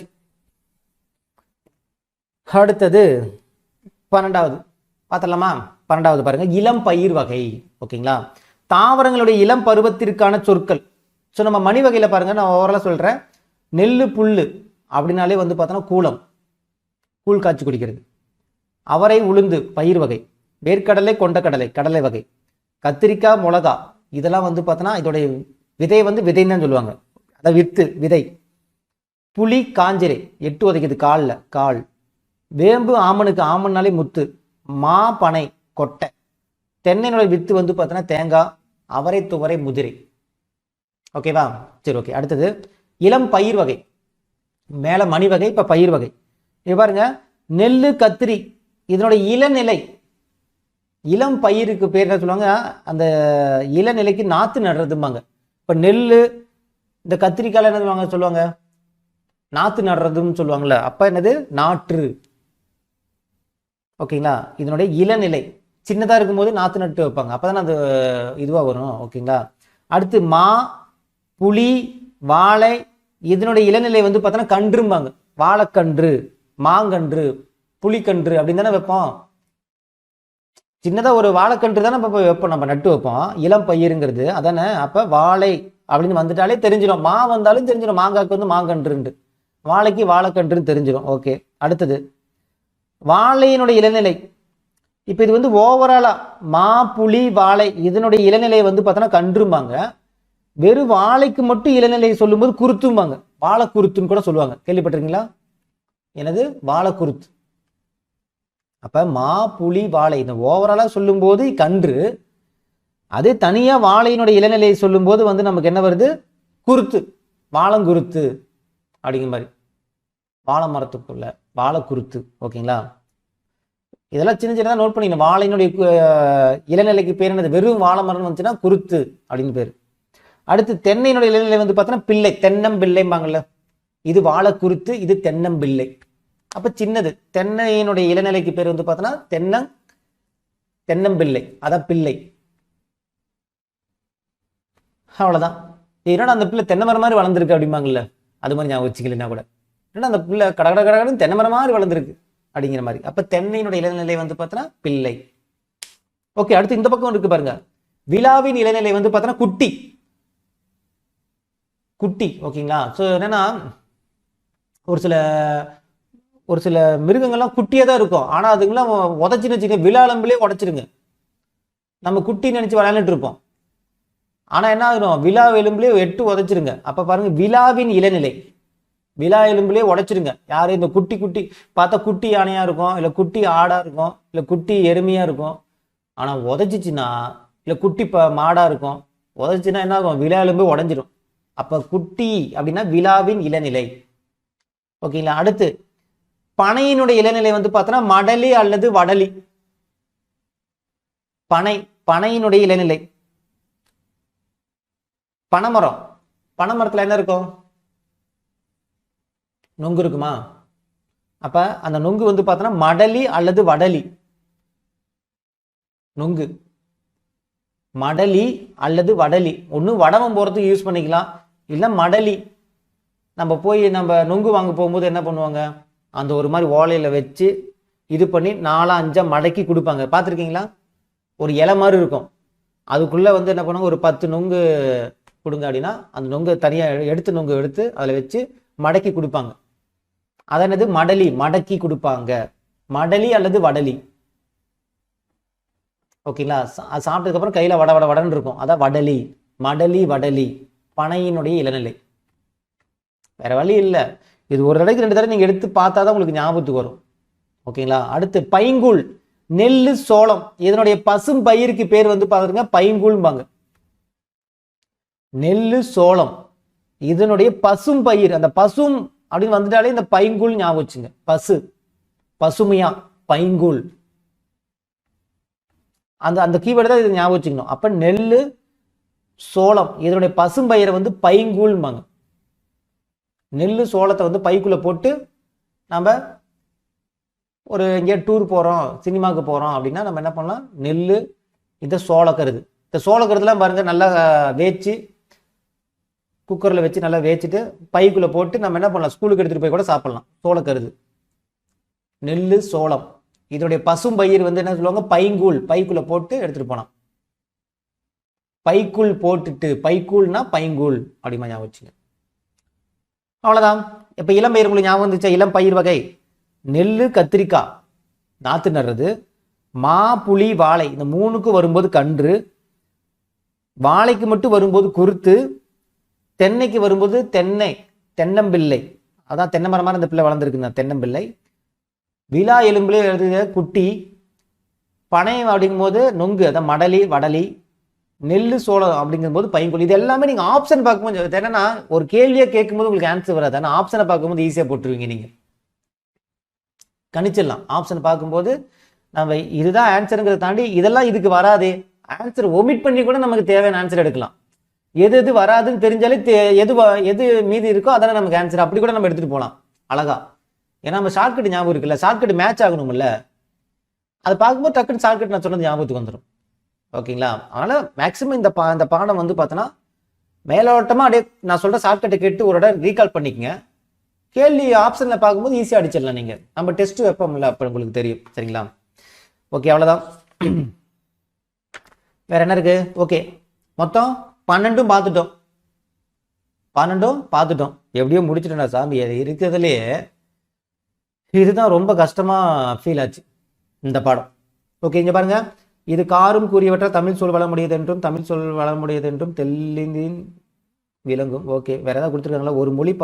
ஒரு மொழி பொதுமக்களாலும் அதன் இலக்கியம் புல மக்களாலும் அமையப்பெறும்.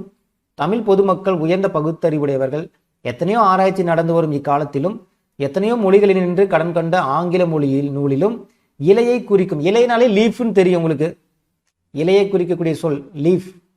அங்கே அந்த பேரால் அடுத்த பேரால் கொடுத்துருப்பாங்க பாருங்க, LEAF லீஃப். ஓகேங்களா. லீஃப் என்னும் ஒரு சொல் உள்ளது. ஆங்கில சொல்களிலும் வேறு சொல்களில் இலைகளை பாகுபாடு செய்வதென்று தமிழ் மக்களைப் போலவே வன்மை மென்மை அறிந்த தாள் இலை தொகை என பாகுபாடு செய்தாரில்லை. இத்தகைய பாகுபாடு ஏனைய சொற்களுக்கும் முன்னர் காணப்படுது. ஓகே, பெருசாக இல்லை பாயிண்ட். அதனால தான் தமிழ்நாடு எத்தனை பொருள் வளமுடையது என்பது அதன் விளைபொருள் வகைகளை நோக்கினாலே விளங்கும். பிற நாடுகளில் உள்ள கூலங்கள் எல்லாம் சிலவாகவும் சில வகைப்பட்டனாகவும் இருக்கும். தமிழ்நாட்டிலும் பல வகை கழிப்பட இருக்கின்றன. எடுத்துக்காட்டாக கோதுமையை எடுத்துக்கொள்ளின் அதில் சாம்பா கோதுமை, குண்டு கோதுமை, வார் கோதுமை முதலிய கோதுமையில் என்னென்ன வகை இருக்கு? சாம்பா கோதுமை, குண்டு கோதுமை, வார் கோதுமை, 3 வகையான கோதுமை இருக்கு. தமிழ்நாட்டில் நெல்லை வந்து பார்த்தோன்னா செந்நெல், வெண்ணெல், கார்நெல் அப்படின்னு இருக்கு. அதே மாதிரி சாம்பா மட்டை கார் அப்படின்னு இருக்கு. நெல் வகையில் வந்து பார்த்தோன்னா செந்நெல், வெண்ணெல், கார்நெல். அதே மாதிரி வந்து பார்த்தோன்னா சாம்பா மட்டை கார் அப்படின்ட்டு அவற்றுள் சாம்பாவில் மட்டும் ஆரம்பி சாம்பா. அதாவது இதெல்லாம் லைட்டாக நோட் பண்ணீங்கன்னா இதெல்லாம் என்னென்ன வகைக்குள்ள வருதுன்னு கூட ஒரு கேள்வி கேட்டுருவாங்க. கோதுமையில் வந்து பார்த்தோன்னா சாம்பா கோதுமை, குண்டு கோதுமை, வார் கோதுமை. இந்த நெல் வகையில் வந்து பார்த்தோன்னா செந்நெல், வெண்ணெல், கார்நெல். அது இல்லாமல் இன்னொன்று என்ன சொல்லுவாங்கன்னா சாம்பா மட்டை கார். இதெல்லாம் வந்து நெல் வகையில் வர்றது தான். என்றும் பல வகைகள் இருப்பதுடன் அவற்றுள் சாம்பாவில் மட்டும் சாம்பான்னு ஒன்று இருக்கு பார்த்தீங்களா, ஒரு நெல் வகை. அதுக்குள்ள இருக்கிற கேட்டகரி பார்த்தீங்கன்னா ஆவிரம்பூ சாம்பா, ஆனை கொம்பன் சாம்பா, குண்டு சம்பா. சரி சம்பாவா, ஓகே சரி. சம்பாவில் வந்து பார்த்தோன்னா ஆவரம்பூ சம்பா, ஆனை கொம்பன் சம்பா, குண்டு சம்பா, குதிரவாளி சம்பா, சிறுமணி சம்பா, சீரக சம்பா. சும்மா அதை எழுதி வச்சுங்க, அவ்வளோதான். ஓரலா இது அந்த அளவுக்கு கேள்வி கேட்க மாட்டாங்க. இருந்தாலும் ஏன்னா அதுக்குள்ளே பேர் வந்துருச்சு. இப்போ கோதுமைனா அதுக்குள்ளேயே கோதுமைங்கிறது பேர், சம்பா கோதுமை, குண்டு கோதுமை, வார் கோதுமைன்னு பேர் வந்துருச்சு. இந்த செந்நெல், வெண்ணெல், கார்நெல் இதுக்குள்ள நெல் வகை வந்துருச்சு. இந்த சம்பா மட்டைக்கார் இதுதான் ரொம்ப முக்கியம். சம்பா மட்டைக்கார் அப்படிம்பாங்க, ஓகேங்களா. இது எல்லாமே நெல் வகையில் வருது. அடுத்து ஆவரம்பூ சம்பா, ஆனை கொம்பன் சம்பா, குண்டு சம்பா, குதிரவாளி சம்பா, சிறுமணி சம்பா, சீரக சம்பா முதலிய 60 உள்வகைகள் இருக்கு. அதுக்குள்ளே இருக்கிற உள்வகைகள் நிறைய இருக்கு. இது ஜஸ்ட் ஓரலாக எழுதி வச்சுங்க, போதும் பார்த்து வச்சுங்க, அவ்வளோதான். ஓகே. இவற்றோடு வரகு, காடை கன்னி, குதிரைவாளி முதலிய சிறு கூலங்கள் தமிழ்நாட்டிலின்றி வேறெங்கும் விளைவதில்லை. ஸோ அப்போ பாருங்க, தமிழ்நாட்டில் மட்டும்தான் இந்த 3 இருக்கான். இதை மட்டும் நோட் பண்ணீங்க. என்னென்ன? வரகு, காடை கன்னி, குதிரவாளி. இந்த குதிரவாளிலாம் கேள்விப்பட்டிருப்போம், ஓகேங்களா. இது எல்லாமே தமிழ்நாட்டில் மட்டும்தான் இருக்குமா, வேற எங்கேயும் இருக்காதான். தமிழ்நாட்டில் மட்டும் தான் விளையுமா. அப்போ இதை நோட் பண்ணி வச்சுக்கணும், வரகு, காடை கன்னி, குதிரைவாளி. ஓகே. அடுத்து பழங்காலத்தில் விளைந்த அளவு பொன்னும் மணியும் முத்தும் பவளும் இன்று விளையாடின ஒரு நாட்டு வளத்திற்கு தக்கபடியாக நாடு அது ஒன்றும் கிடையாது. அடுத்த பேராகிராஃபி ஒன்றும் கிடையாது. திருந்திய மக்கள் மற்ற உயிரினும் பிரிந்து காட்டுதல் முடியலை, அதுவே ஒரு நாடரினுடைய இனத்தாரின் நாகரிகத்தை அழிந்துவதற்கு சிறந்த வழியாகும். பொருளை கூர்ந்து நோக்கி உண்பாடு அதுலேயும் ஒன்றும் கிடையாது. படித்து பார்த்தீங்க, ஓகேங்களா. ஏன்னா வாய் விட்டு படிக்க முடியல, வாய் வலிக்குது. ஒன்றும் இல்லை அதில் பாயிண்ட். சரி, ஓகே. இவ்வளவும் பார்த்துட்டோம். இப்போ என்ன பண்ண போகிறோம், நம்ம இந்த 2 பாக்ஸ் இருக்கு, அதை மட்டும் பார்த்துட்டு ஆசிரியர் குறிப்பு பார்த்தா முடிஞ்சு அடுத்த 10 நிமிஷம் முடிச்சிடலாம், ஓகேங்களா. ஃபர்ஸ்ட் இந்த யார் இவர்னு கொடுத்துருப்பாங்க பாருங்க, பேஜ் நம்பர் 5 பாருங்க. யார் இவர்? இந்த பூவின் நிலைகளுக்கு கீழே கொடுத்துருப்பாங்க. இங்க பாருங்க, தமிழாசிரியர், நூலாக்க பணிகளை விரும்பி செய்பவர், சொல்ல ஆராய்ச்சியில் பாவனரும் வியந்த பெருமகனார். அவர் ஒரு தமிழாசிரியர்ப்பா. ஆக்சுவலி இவர் யார் சொல்றாங்கன்னா, இங்க பாருங்க கடைசியில கொடுத்துருவோம் பாருங்க, தமிழ் திரு ரா இளங்குமரனார். அப்ப மேல எழுதி வச்சுங்க, ரா இளங்குமரனாரை பத்தி இங்க கொடுத்துருக்காங்க. ரா இளங்குமரனார். ஸோ இவர் வந்து ஒரு தமிழாசிரியர், நூலாக்க பணிகளை விரும்பி செய்பவர், சொல் ஆராய்ச்சியில் பாவனரும் வியந்த பெருமகனார். இந்த சொல் ஆராய்ச்சி பண்றதுல பாவனர்னா யாரு? தேவனைய பாவனர். அவரே வியந்து பார்த்த ஒரு மனிதர் தான் யாரு? இந்த ரா இளங்குமரனார். அப்ப அது ஒரு கேள்வியை கேட்பாங்க, சொல் ஆராய்ச்சியில் பாவனரும் வியந்த பெருமகனார் யாருன்னு கேட்டா ரா இளங்குமரனார், ஓகேங்களா. ஓகே. இவர் எங்க பிறந்தாரு? திருச்சிராப்பள்ளிக்கு அருகில் அமைந்துள்ள அல்லூரில் பிறந்தார். இதை ஒரு கேள்வியை கேட்டிருந்தேன் நான். அல்லூருக்கு பதில் மேலூர்னு கொடுத்துருந்தேன், வேலூர், ஓகேங்களா. அந்த மாதிரி மாற்றி கூட கேட்பாங்க. அப்ப திருச்சிராப்பள்ளிக்கு பக்கத்துல வேலூர்ல திருவள்ளுவர் தவச்சாலை என்ற ஒன்றை அமைத்திருந்தார். அப்ப கேள்வி கேட்பாங்க, ரா இளங்குமரனார் அவர்கள் திருவள்ளுவர் தவச்சாலை எங்கு அமைத்தார்? எங்க?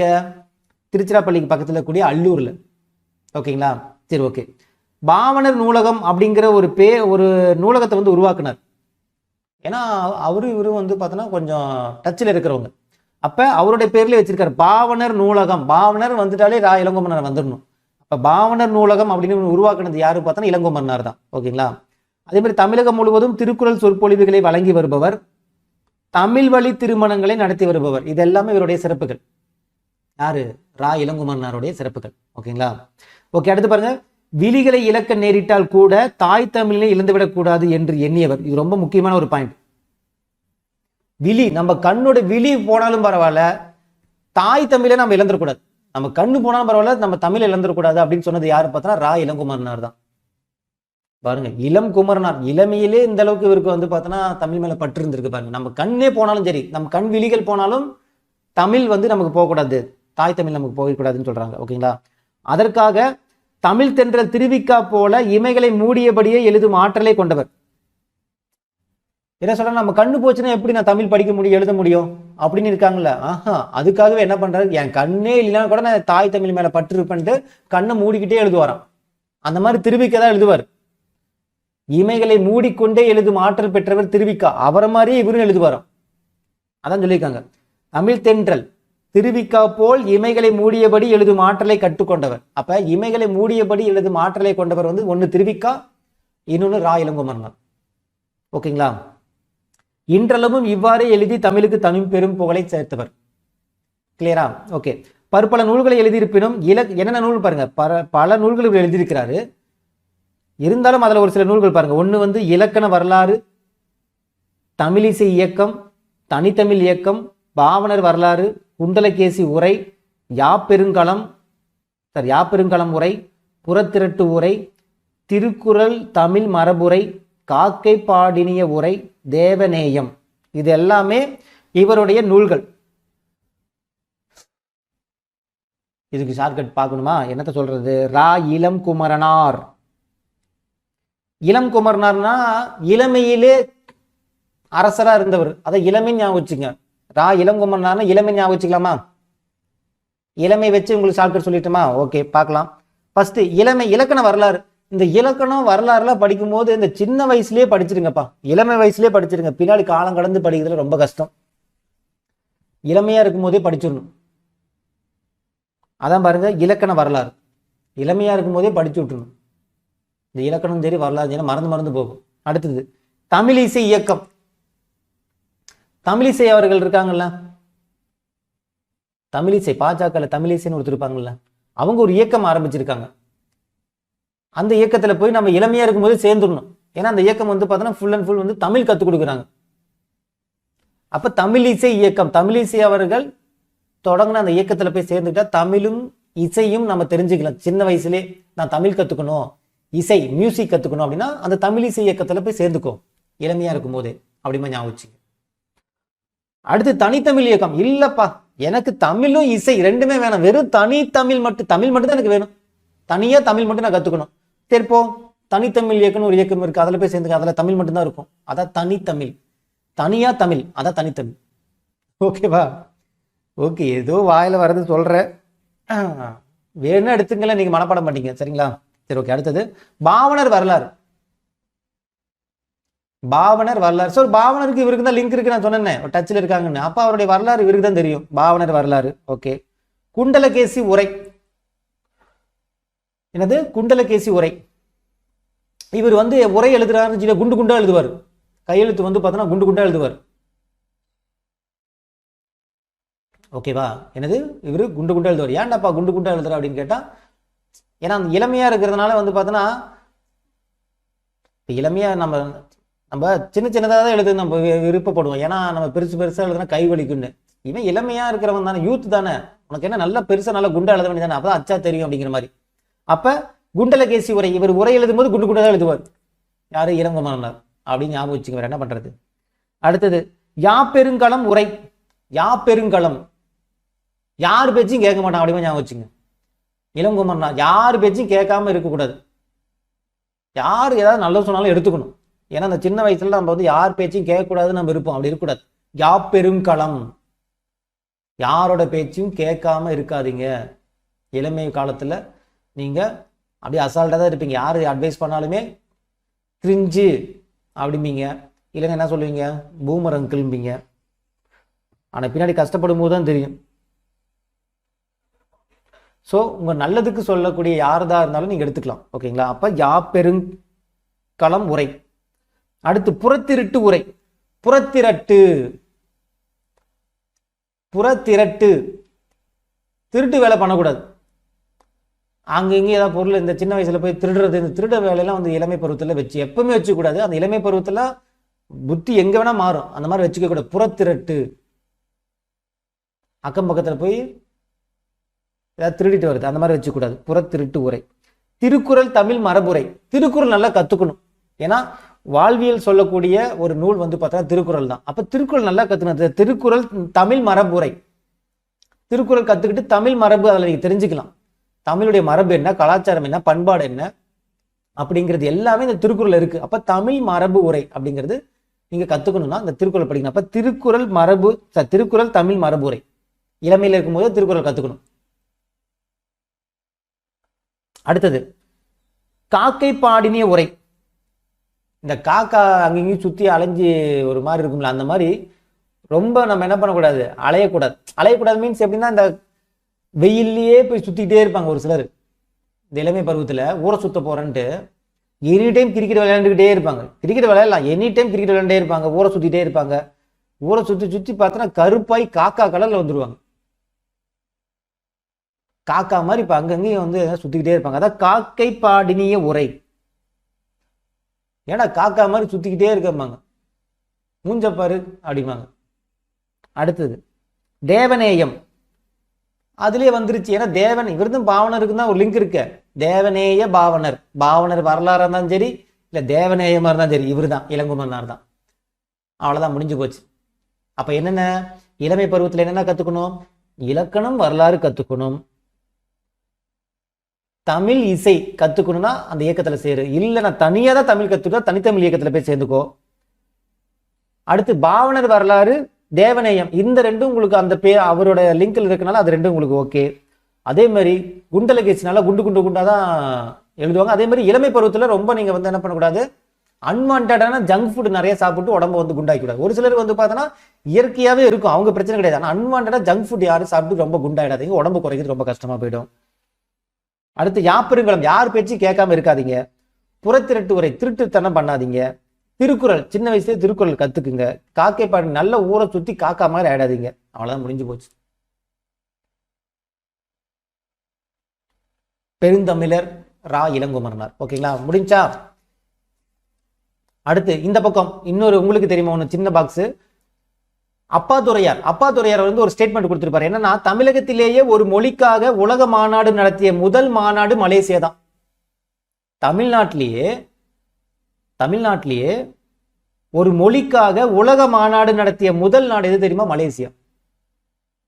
ஓகேங்களா, அந்த மாநாட்டுக்குரிய முதல் மொழியும் தமிழே. அந்த மாநாட்டுல முதல் மொழி வந்து பார்த்தோன்னா தமிழா தான் இருந்துச்சு. அப்ப இது ரொம்ப முக்கியம். உலகத்திலேயே ஒரு மொழிக்காக உலக மாநாடு நடத்திய முதல் நாடு மலேசியா. மலேசியாங்கிறது ரொம்ப ரொம்ப முக்கியம்.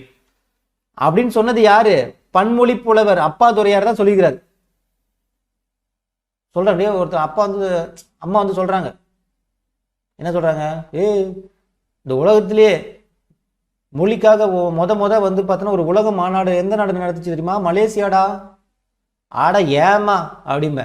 நிஜமாண்டா? யாருன்னு உனக்கு சொன்னா? அப்பா தாண்டா சொன்னாரு அப்படிமா ஞாபகம் வச்சுங்க. இல்ல நாம ஃப்ரெண்டு போய் சொல்றோம், உலகத்திலேயே ஃபர்ஸ்ட் உலக மாநாடு மொழிக்காக நடத்துனது மலேசியா தாண்டா. உனக்கு யாரா சொல்றேன்? எனக்கு எங்க அப்பா தானே சொன்னாரு, எங்க அப்பா மலேசியால இருக்கிறாரா, அவர் தானே சொன்னாரு அப்படிங்கிற மாதிரி. அப்பாதுரையார் அப்பா தான் சொன்னாரு. பன்மொழி புலவர் அப்பாதுரையார். ஏன்னா அவங்க அப்பா வந்து மலேசியால இருக்காங்க, அதனால அவங்க அப்பா சொல்றாரு அப்படிங்கிற மாதிரி ஞாபகம் வச்சுங்க. ஓகேங்களா, அவ்வளவுதான், முடிஞ்சு. ஸோ பின்னாடி பாருங்க, உங்களுக்கு இது கொடுத்துருப்பாங்க நூல்வெளி. மேல ஃபர்ஸ்ட் பாருங்க, அந்த பாக்ஸ்ல பாவனர் தமிழ் சொல்வளம் என்னும் கட்டுரையில் வித்து வகை, வேர் வகை, அரிதாள் வகை, காய்ந்த இலை வகை, இலை காம்பு வகை, பூமடல் வகை, அரும்பு வகை, பூக்காம்பு வகை, இதழ் வகை, காய் வகை, கனி வகை, உள்ளீடு வகை, தாவர கழிவு வகை, விதைத்தோல் வகை, பதர் வகை, பயிர் வகை, கொடி வகை, மர வகை, கரும்பு வகை, காய்ந்த பயிர் வகை, வெட்டிய விறகு துண்டு வகை, மரப்பட்ட வகை, பயிர் செறிவு வகை, நிலத்தின் தொகுப்பு வகை, செய்வகை, நிலவகை, நன்செய் வகை, வேலி வகை, காட்டு வகை ஆகியவற்றின் சொல்வளங்களை விளக்கியுள்ளார். விளக்குனது போதுடா சாமி, முடியலடா. ஓகே, பாவனர் வந்து தமிழ் சொல்வளம் அப்படின்னு சொல்லக்கூடிய அந்த கட்டுரையில இவ்வளவும் விளக்கி இருக்காராம். இவ்வளவும் நம்ம மனப்பாடம் பண்ணோம்னா ஒரு தடவை ரெண்டு தடவை வாய் விட்டு மட்டும் அதை படிங்க, போதும், வேற ஒன்றும் கிடையாது. ஓகேங்களா, சரி, ஓகே. நூல்வெளி ரொம்ப முக்கியம். நூல்வெளி பாருங்க. மொழி ஞாயிறு என்று அழைக்கப்படும் தேவநேய பாவனருடைய சொல்லாய்வு கட்டுரைகள். ஸோ இது ரொம்ப முக்கியம். தேவநேய பாவனர் அவருடைய சிறப்பு பெயர் என்னது? மொழி ஞாயிறு. அப்ப மொழி ஞாயிறு என அழைக்கப்படுபவர் யாரு? தேவநேய பாவனர். சந்த கவிமணின்னு அழைக்கப்படுபவர் யாரு? தமிழழகனார். அந்த மாதிரி அதோட சிறப்பு பெயரை தெரிஞ்சுக்கணும். சிறப்பு பெயரோ இயற்பெயரோ எல்லாத்தையும் நீங்க என்ன பண்ணிக்கணும், தெரிஞ்சுக்கணும். ஓகேங்களா? சொல்லின் செல்வ ராப்பி சேது பிள்ளை அந்த மாதிரி. ஓகேங்களா? அப்ப மொழி ஞாயிறு என்று அழைக்கப்படுபவர் தேவநேய பாவனர். ஓகேங்களா? அது எப்படி ஞாபகம் வச்சுக்கலாம்? ஞாயிற்றுக்கிழமை தேவநேய பாவனர், தேவன். ஞாயிற்றுக்கிழமைனா வந்து தேவனாரு கடவுள் தானே, கடவுளை வந்து பார்த்தோன்னா கும்புறத்துக்கு போறாங்க அப்படின்னு கூட ஞாபகம் வச்சுங்க. பாவனர் இந்த ஞாயிற்றுக்கிழமையானா பாவமா இருப்பான். ஒரு சில வீட்டில் வந்து பார்த்தோன்னா ஞாயிற்றுக்கிழமையானா ரொம்ப பாவமா இருப்பான். ஏன்டா பாவமா இருக்க? அப்பா கிரிக்கெட் விளையாட விடமான்னு இருக்கிறாருமா அப்படி மூஞ்ச பாவமாவே வச்சிருப்பான். ஏன்னா அவங்க அப்பாவே வந்து பார்த்தோன்னா சரி நீ போயிட்டு வாப்பா, போயிட்டு ஒரு மணி நேரத்தில் விளையாண்டு வந்துடணும் அப்படின்னு அவங்க அப்பா சொல்லணுக்கோசமே மூஞ்ச பாவமாவே வச்சிருப்பான். அப்போ மொழி ஞாயிறு, ஞாயிறு வந்தாலே என்னது, மூஞ்ச பாவமா வச்சுக்கிறது. அப்ப தேவநேய பாவனர். ஓகேங்களா? சரி, ஓகே. அவர் வந்து பார்த்தோன்னா சொல்லாய்வு கட்டுரைகள் அப்படின்னு சொல்லக்கூடிய அந்த நூல்ல தமிழ் சொல்வளம் அப்படின்னு சொல்லக்கூடிய அந்த கட்டுரையினுடைய சுருக்கம் தான் நமக்கு இந்த பாடப்பகுதியை கொடுத்துருப்பாங்க. அப்ப சொல்லாய்வு கட்டுரைகள்னே ஒரு நூல் இருக்கு. அது யார் எழுதினாங்க? தேவநேய பாவனர் எழுதினார். சொல்லாய்வு கட்டுரைகள். அந்த சொல்லி ஆய்வு பண்ணியிருப்பாங்க.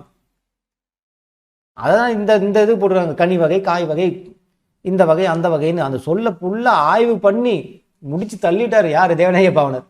பாவம் அப்படிங்கிற மாதிரி சொல்லாய்வு கட்டுரைகள் அந்த நூல்ல தமிழ் சொல்வளம் என்னும் கட்டுரை வந்து சுருக்கமா கொடுத்துருக்கதா சொல்றாங்க. ஓகே. பல்வேறு இலக்கண கட்டுரைகளையும் மொழி ஆராய்ச்சி கட்டுரைகளையும் எழுதிய பாவனர் தமிழ் சொல்லாராய்ச்சியில் உச்சம் தொட்டவர். அது கன்ஃபார்ம் தான். தமிழ் சொல் ஆராய்ச்சியில உச்சம் தொட்டவர் யாருன்னா இவர் தான். ஏன்னா இருக்குதுல கஷ்டமான பாடம் இதுதான். அவ்வளோ ஆராய்ச்சி பண்ணி எழுதி போட்டிருக்காரு. இவ்வளவும் ஆராய்ச்சி பண்ணி எழுதி போட்டு நம்ம தான் படிக்க வேண்டியதா இருக்குது. ஓகேங்களா? சரி, ஓகே. செந்தமிழ் சொற்பிறப்பியல் அகர முதலி திட்ட இயக்குனராக பணியாற்றியவர். இது ரொம்ப முக்கியமான பாயிண்ட். செந்தமிழ் சொல் பிறப்பியல் அகர முதலி திட்ட இயக்குனராக பணியாற்றியவர் யாருன்னு பார்த்தோன்னா தேவநேய பாவனர். அகர முதலி திட்ட இயக்குனர். இந்த அகர முதல எழுத்தெல்லாம் அப்படின்னு அந்த திருக்குறள் இருக்கு பாத்தீங்களா, அதுக்குள்ளெல்லாம் போய் ஆராய்ச்சி பண்ணியிருக்காரு. அதோடைய திட்ட இயக்குனராகவும் இருந்திருக்கிறார். அப்படின்னு ஞாபகம் வச்சுங்க. அகர முதல எழுத்தெல்லாம் அங்கிருந்து 1330 குறளையும் ஆராய்ச்சி பண்ணியிருக்கிறாரு. யாரு? தேவநேய பாவனர். ஏன்னா சொல்ல ஆராய்ச்சினால இவர் தானே. அப்ப அகர முதலி திட்ட இயக்குனராக இருந்தவர். செந்தமிழ் சொற்பிறப்பியல் அகர முதலி திட்ட இயக்குனராக பணியாற்றியவர். அடுத்தது உலக தமிழ் கழகத்தை நிறுவி தலைவராக இருந்தவர். இவர் கண்டிப்பா நிறுவலாம். உலக தமிழ் கழகம், உலக தமிழ் கழகம். ஆமா, கண்டிப்பா. ஏன்னா சொல்ல ஆராய்ச்சியில பூந்து விளையாண்டவர். உலக தமிழ் கழகம் வைக்காமலே இருப்பாரு. தமிழ்நாட்டில் மட்டும் இருப்பாரா, இந்தியாவா? உலக தமிழ் கழகமே வச்சிருப்பாரு உலக அளவில். அதோடைய தலைவராகவும் இருந்திருக்கிறார். நீ மட்டும் படிக்கூடாதா, என்னுடைய ஆராய்ச்சி உலகம் ஃபுல்லா படிக்கணும்ட்டு எல்லா இடத்துக்கும் கொண்டு போய் விட்டுட்டார். ஓகேங்களா? யாரு? தேவநேய பாவனர். ஓகேங்களா? ஓகே. கீழே பாருங்க, கெத்திசையும் புகழ் மணக்கன்னு ஒன்று கொடுத்துருப்பாங்க. அதுல என்ன பார்க்கலாம். போர்ச்சுகீசிய நாட்டின் தலைநகர் லிசுபனில். போர்ச்சுகீசிய நாட்டினுடைய தலைநகரம் என்னது? லிசுபன். ஓகேங்களா? ஓகே. அது மேல ஒரு ஹெட்டிங் கொடுத்துருப்பாங்க பாருங்க. கடல் கடந்து முதலில் அச்சேரிய தமிழ். கடல் கடந்து, அதாவது கடல் விட்டு இன்னொரு நாட்டுக்கு போய் முதல்ல தமிழ் வந்து அச்சேரி இருக்கு, அதை தான் கொடுத்துருக்காங்க. போர்ச்சுகீசிய நாட்டினுடைய தலைநகர் வந்து பார்த்தோன்னா லிசுபன். அந்த நாட்டில் அந்த தலைநகரத்தில் வந்து பார்த்தோன்னா 1554 கார்டிலா என்னும் நூல் முதலாக தமிழ் மொழியில் தான் மொழிபெயர்க்கப்பட்டது. போர்ச்சுகீசிய நாட்டில் அதோடைய தலைநகர் வந்து லிசுபன். அங்க வந்து பார்த்தீங்கன்னா 1554 1554. ஓகேங்களா? 1554 கார்டிலா, எனது கார்டிலா என்னும் நூல் முதலாக தமிழ் மொழியில் தான் மொழிபெயர்க்கப்பட்டது. அப்ப அந்த கார்டிலான்னு சொல்லக்கூடிய அந்த நூல் வந்து ஃபர்ஸ்ட் தமிழ்ல தான் மொழிபெயர்ச்சாங்க. கார்டிலா. ஓகேங்களா? அப்ப மொழிபெயர்ச்சி அந்த நூல்கள்லாம் எங்க வச்சிருந்தாங்க? காருக்குள்ள வச்சிருந்தாங்கன்னு ஞாபகம் வச்சுங்க. ஃபர்ஸ்ட் மொழி, ஏன்னா அது ரொம்ப முக்கியமான நூல்ல தொலைஞ்சிட்டு போயிருந்து காருக்குள்ள டிக்கிக்குள்ள வச்சிருக்காங்க பத்திரமா, அப்படிமா ஞாபகம் வச்சுங்க. அப்ப 1554 கார்டிலா என்னும் நூல் முதலாக தமிழ் மொழியில் தான் மொழிபெயர்க்கப்பட்டது. இந்த நூல் வந்து ரோமன் வரி வடிவில் அச்சிடப்பட்டுள்ளது. எந்த வரி வடிவம் கூட கேட்பாங்க? ரோமன் வரி வடிவம். ஓகேங்களா? என்னது? ரோமன் வரி வடிவத்துல தான் அச்சிடப்பட்டுள்ளது. ரோமன் எழுத்துருவில் வெளிவந்த இதன் முழு பெயர் வந்து பார்த்தீங்கன்னா கார்டிலா டி லிங்கோ தமிழு போர்ச்சுகீஸ் அப்படின்னு பேர். அது ஃபுல்லாக ஓரளவு இங்கிலீஷில் இருக்கும், அதை பார்த்து வச்சுங்க. ஓகேங்களா. இந்த ரோமன் எழுத்துருவில் வெளிவந்த இதனுடைய முதல் முழு பெயர் என்னன்னு பார்த்தீங்கன்னா கார்டிலா டி லிங்கோ தமிழு போர்ச்சுகீஸ். லிங்கோனா லிங்கம் வருது, தமிழு, போர்ச்சுகீஸு, கார்டிலா, எல்லா வார்த்தையும் வந்துருச்சு பாருங்க. கார்டிலான்னு ஒரு வார்த்தையா? ஓகே. கார்டிலா டி லிங்கோனா லிங்கம், தமிழு, போர்ச்சுகீஸ் எல்லா வார்த்தையும் வந்துருச்சு. ஓகேங்களா. சரி, இது அன்றைய காலத்திலேயே இரு வண்ணங்களில் மாறி மாறி நேர்த்தியாக அச்சிடப்பட்டுள்ளது. ஸோ கருப்பு சிவப்பு, நம்ம இந்த 10th புக்கில் கொடுத்துருப்பாங்க பார்த்தீங்களா, கருப்பு சிவப்பு தானே கொடுத்துருக்காங்க, டூ கலர் மாதிரி. அப்போ கருப்பு சிவப்பு நீங்கள் பார்த்த நூல்வெளி அப்படி தானே கொடுப்பாங்க, கருப்பு சிவப்பு தானே கொடுப்பாங்க. ஓகேங்களா. இந்திய மொழிகளிலேயே மேலை நாட்டு எழுத்துருவில் முதலில் அச்சேறியது தமிழ் தான். இந்திய மொழிகளிலேயே மேலை நாட்டு எழுத்துருவில் முதலில் அச்சேறியது நம்ம தமிழ் தான். நம்ம குஜராத்தியோ மராத்தியோ ஹிந்தியோ கிடையாது, நம்ம தமிழ் தான். அந்த பெருமை நமக்கு இருக்கு. ஓகேங்களா. அவ்வளோதான். இந்த செய்தி வந்து 6ஆம் உலக தமிழ் மாநாட்டு மலரில் கொடுத்துருக்காங்க. 6ஆம் உலக தமிழ் மாநாட்டு மலர் அப்படின்னு சொல்லக்கூடிய அந்த புத்தகத்திலிருந்து தான் இது கொடுத்துருக்காங்க இந்த தகவல். அப்போ போர்ச்சுகீசிய நாட்டினுடைய தலைநகரம் லிசுபன். 1554 அந்த தலைநகர லிசுபன்ல வந்து 1554 கார்டிலா அப்படின்னு சொல்லக்கூடிய அந்த நூல் பேர் எழுதி வச்சுங்க தனியாவே. கார்டிலா, காருக்குள்ள வச்சிருக்கக்கூடிய அந்த நூல் கார்டிலா. ஓகேங்களா. அதுதான் தமிழ்ல முதல்ல மொழிபெயர்க்கப்பட்டது. அந்த மொழிபெயர்க்கிறதுப்பா அச்சேரி மொழிபெயர்க்கப்பட்டது. ஓகேங்களா. தமிழ் மொழியில் தான் மொழிபெயர்க்கப்பட்டது. என்ன வரி வடிவம்? ரோமன் வரி வடிவம். அதோட மொழி பெயர் என்ன? கார்டிலா டி லிங்கோ தமிழ் போர்ச்சுகீஸ். என்னென்ன கலரு? கருப்பு சிவப்பு. அவ்வளவுதான். தேவநேய பாவனுடைய சிறப்பு பெயர் என்னது? மொழி ஞாயிறு. தமிழ் சொல்வளம் அப்படிங்கிறது எந்த கட்டுரையில, எந்த நூல்ல இருக்கு? சொல்லாய்வு கட்டுரைகள், அந்த நூல்ல தான் தமிழ் சொல்வளம் அப்படிங்கிற கட்டுரையே இருக்கு. தமிழ் சொல்ல ஆராய்ச்சியில உச்சம் தொட்டவர், அகர முதலி திட்ட இயக்குனராக இருந்தவர், செந்தமிழ் சொற்பிறப்பியல் அகர முதலி திட்ட இயக்குனராக இருந்தவர், உலக தமிழ் கழகத்தை தொடங்கி தலைவராக இருந்தவர். அவ்வளவுதான். அதே மாதிரி அப்பா துறையார், மலேசியால தானா ஃபர்ஸ்ட் நடந்துச்சு அப்படின்னு எங்க அப்பா சொன்னாருன்னு சொன்ன மாதிரி அது. அப்புறம் ரா இளங்குமரனார், நாடு மொழி நமது இருகின்கள் பாரதியார், அப்புறம் அந்த 12 வகை முடிஞ்சு.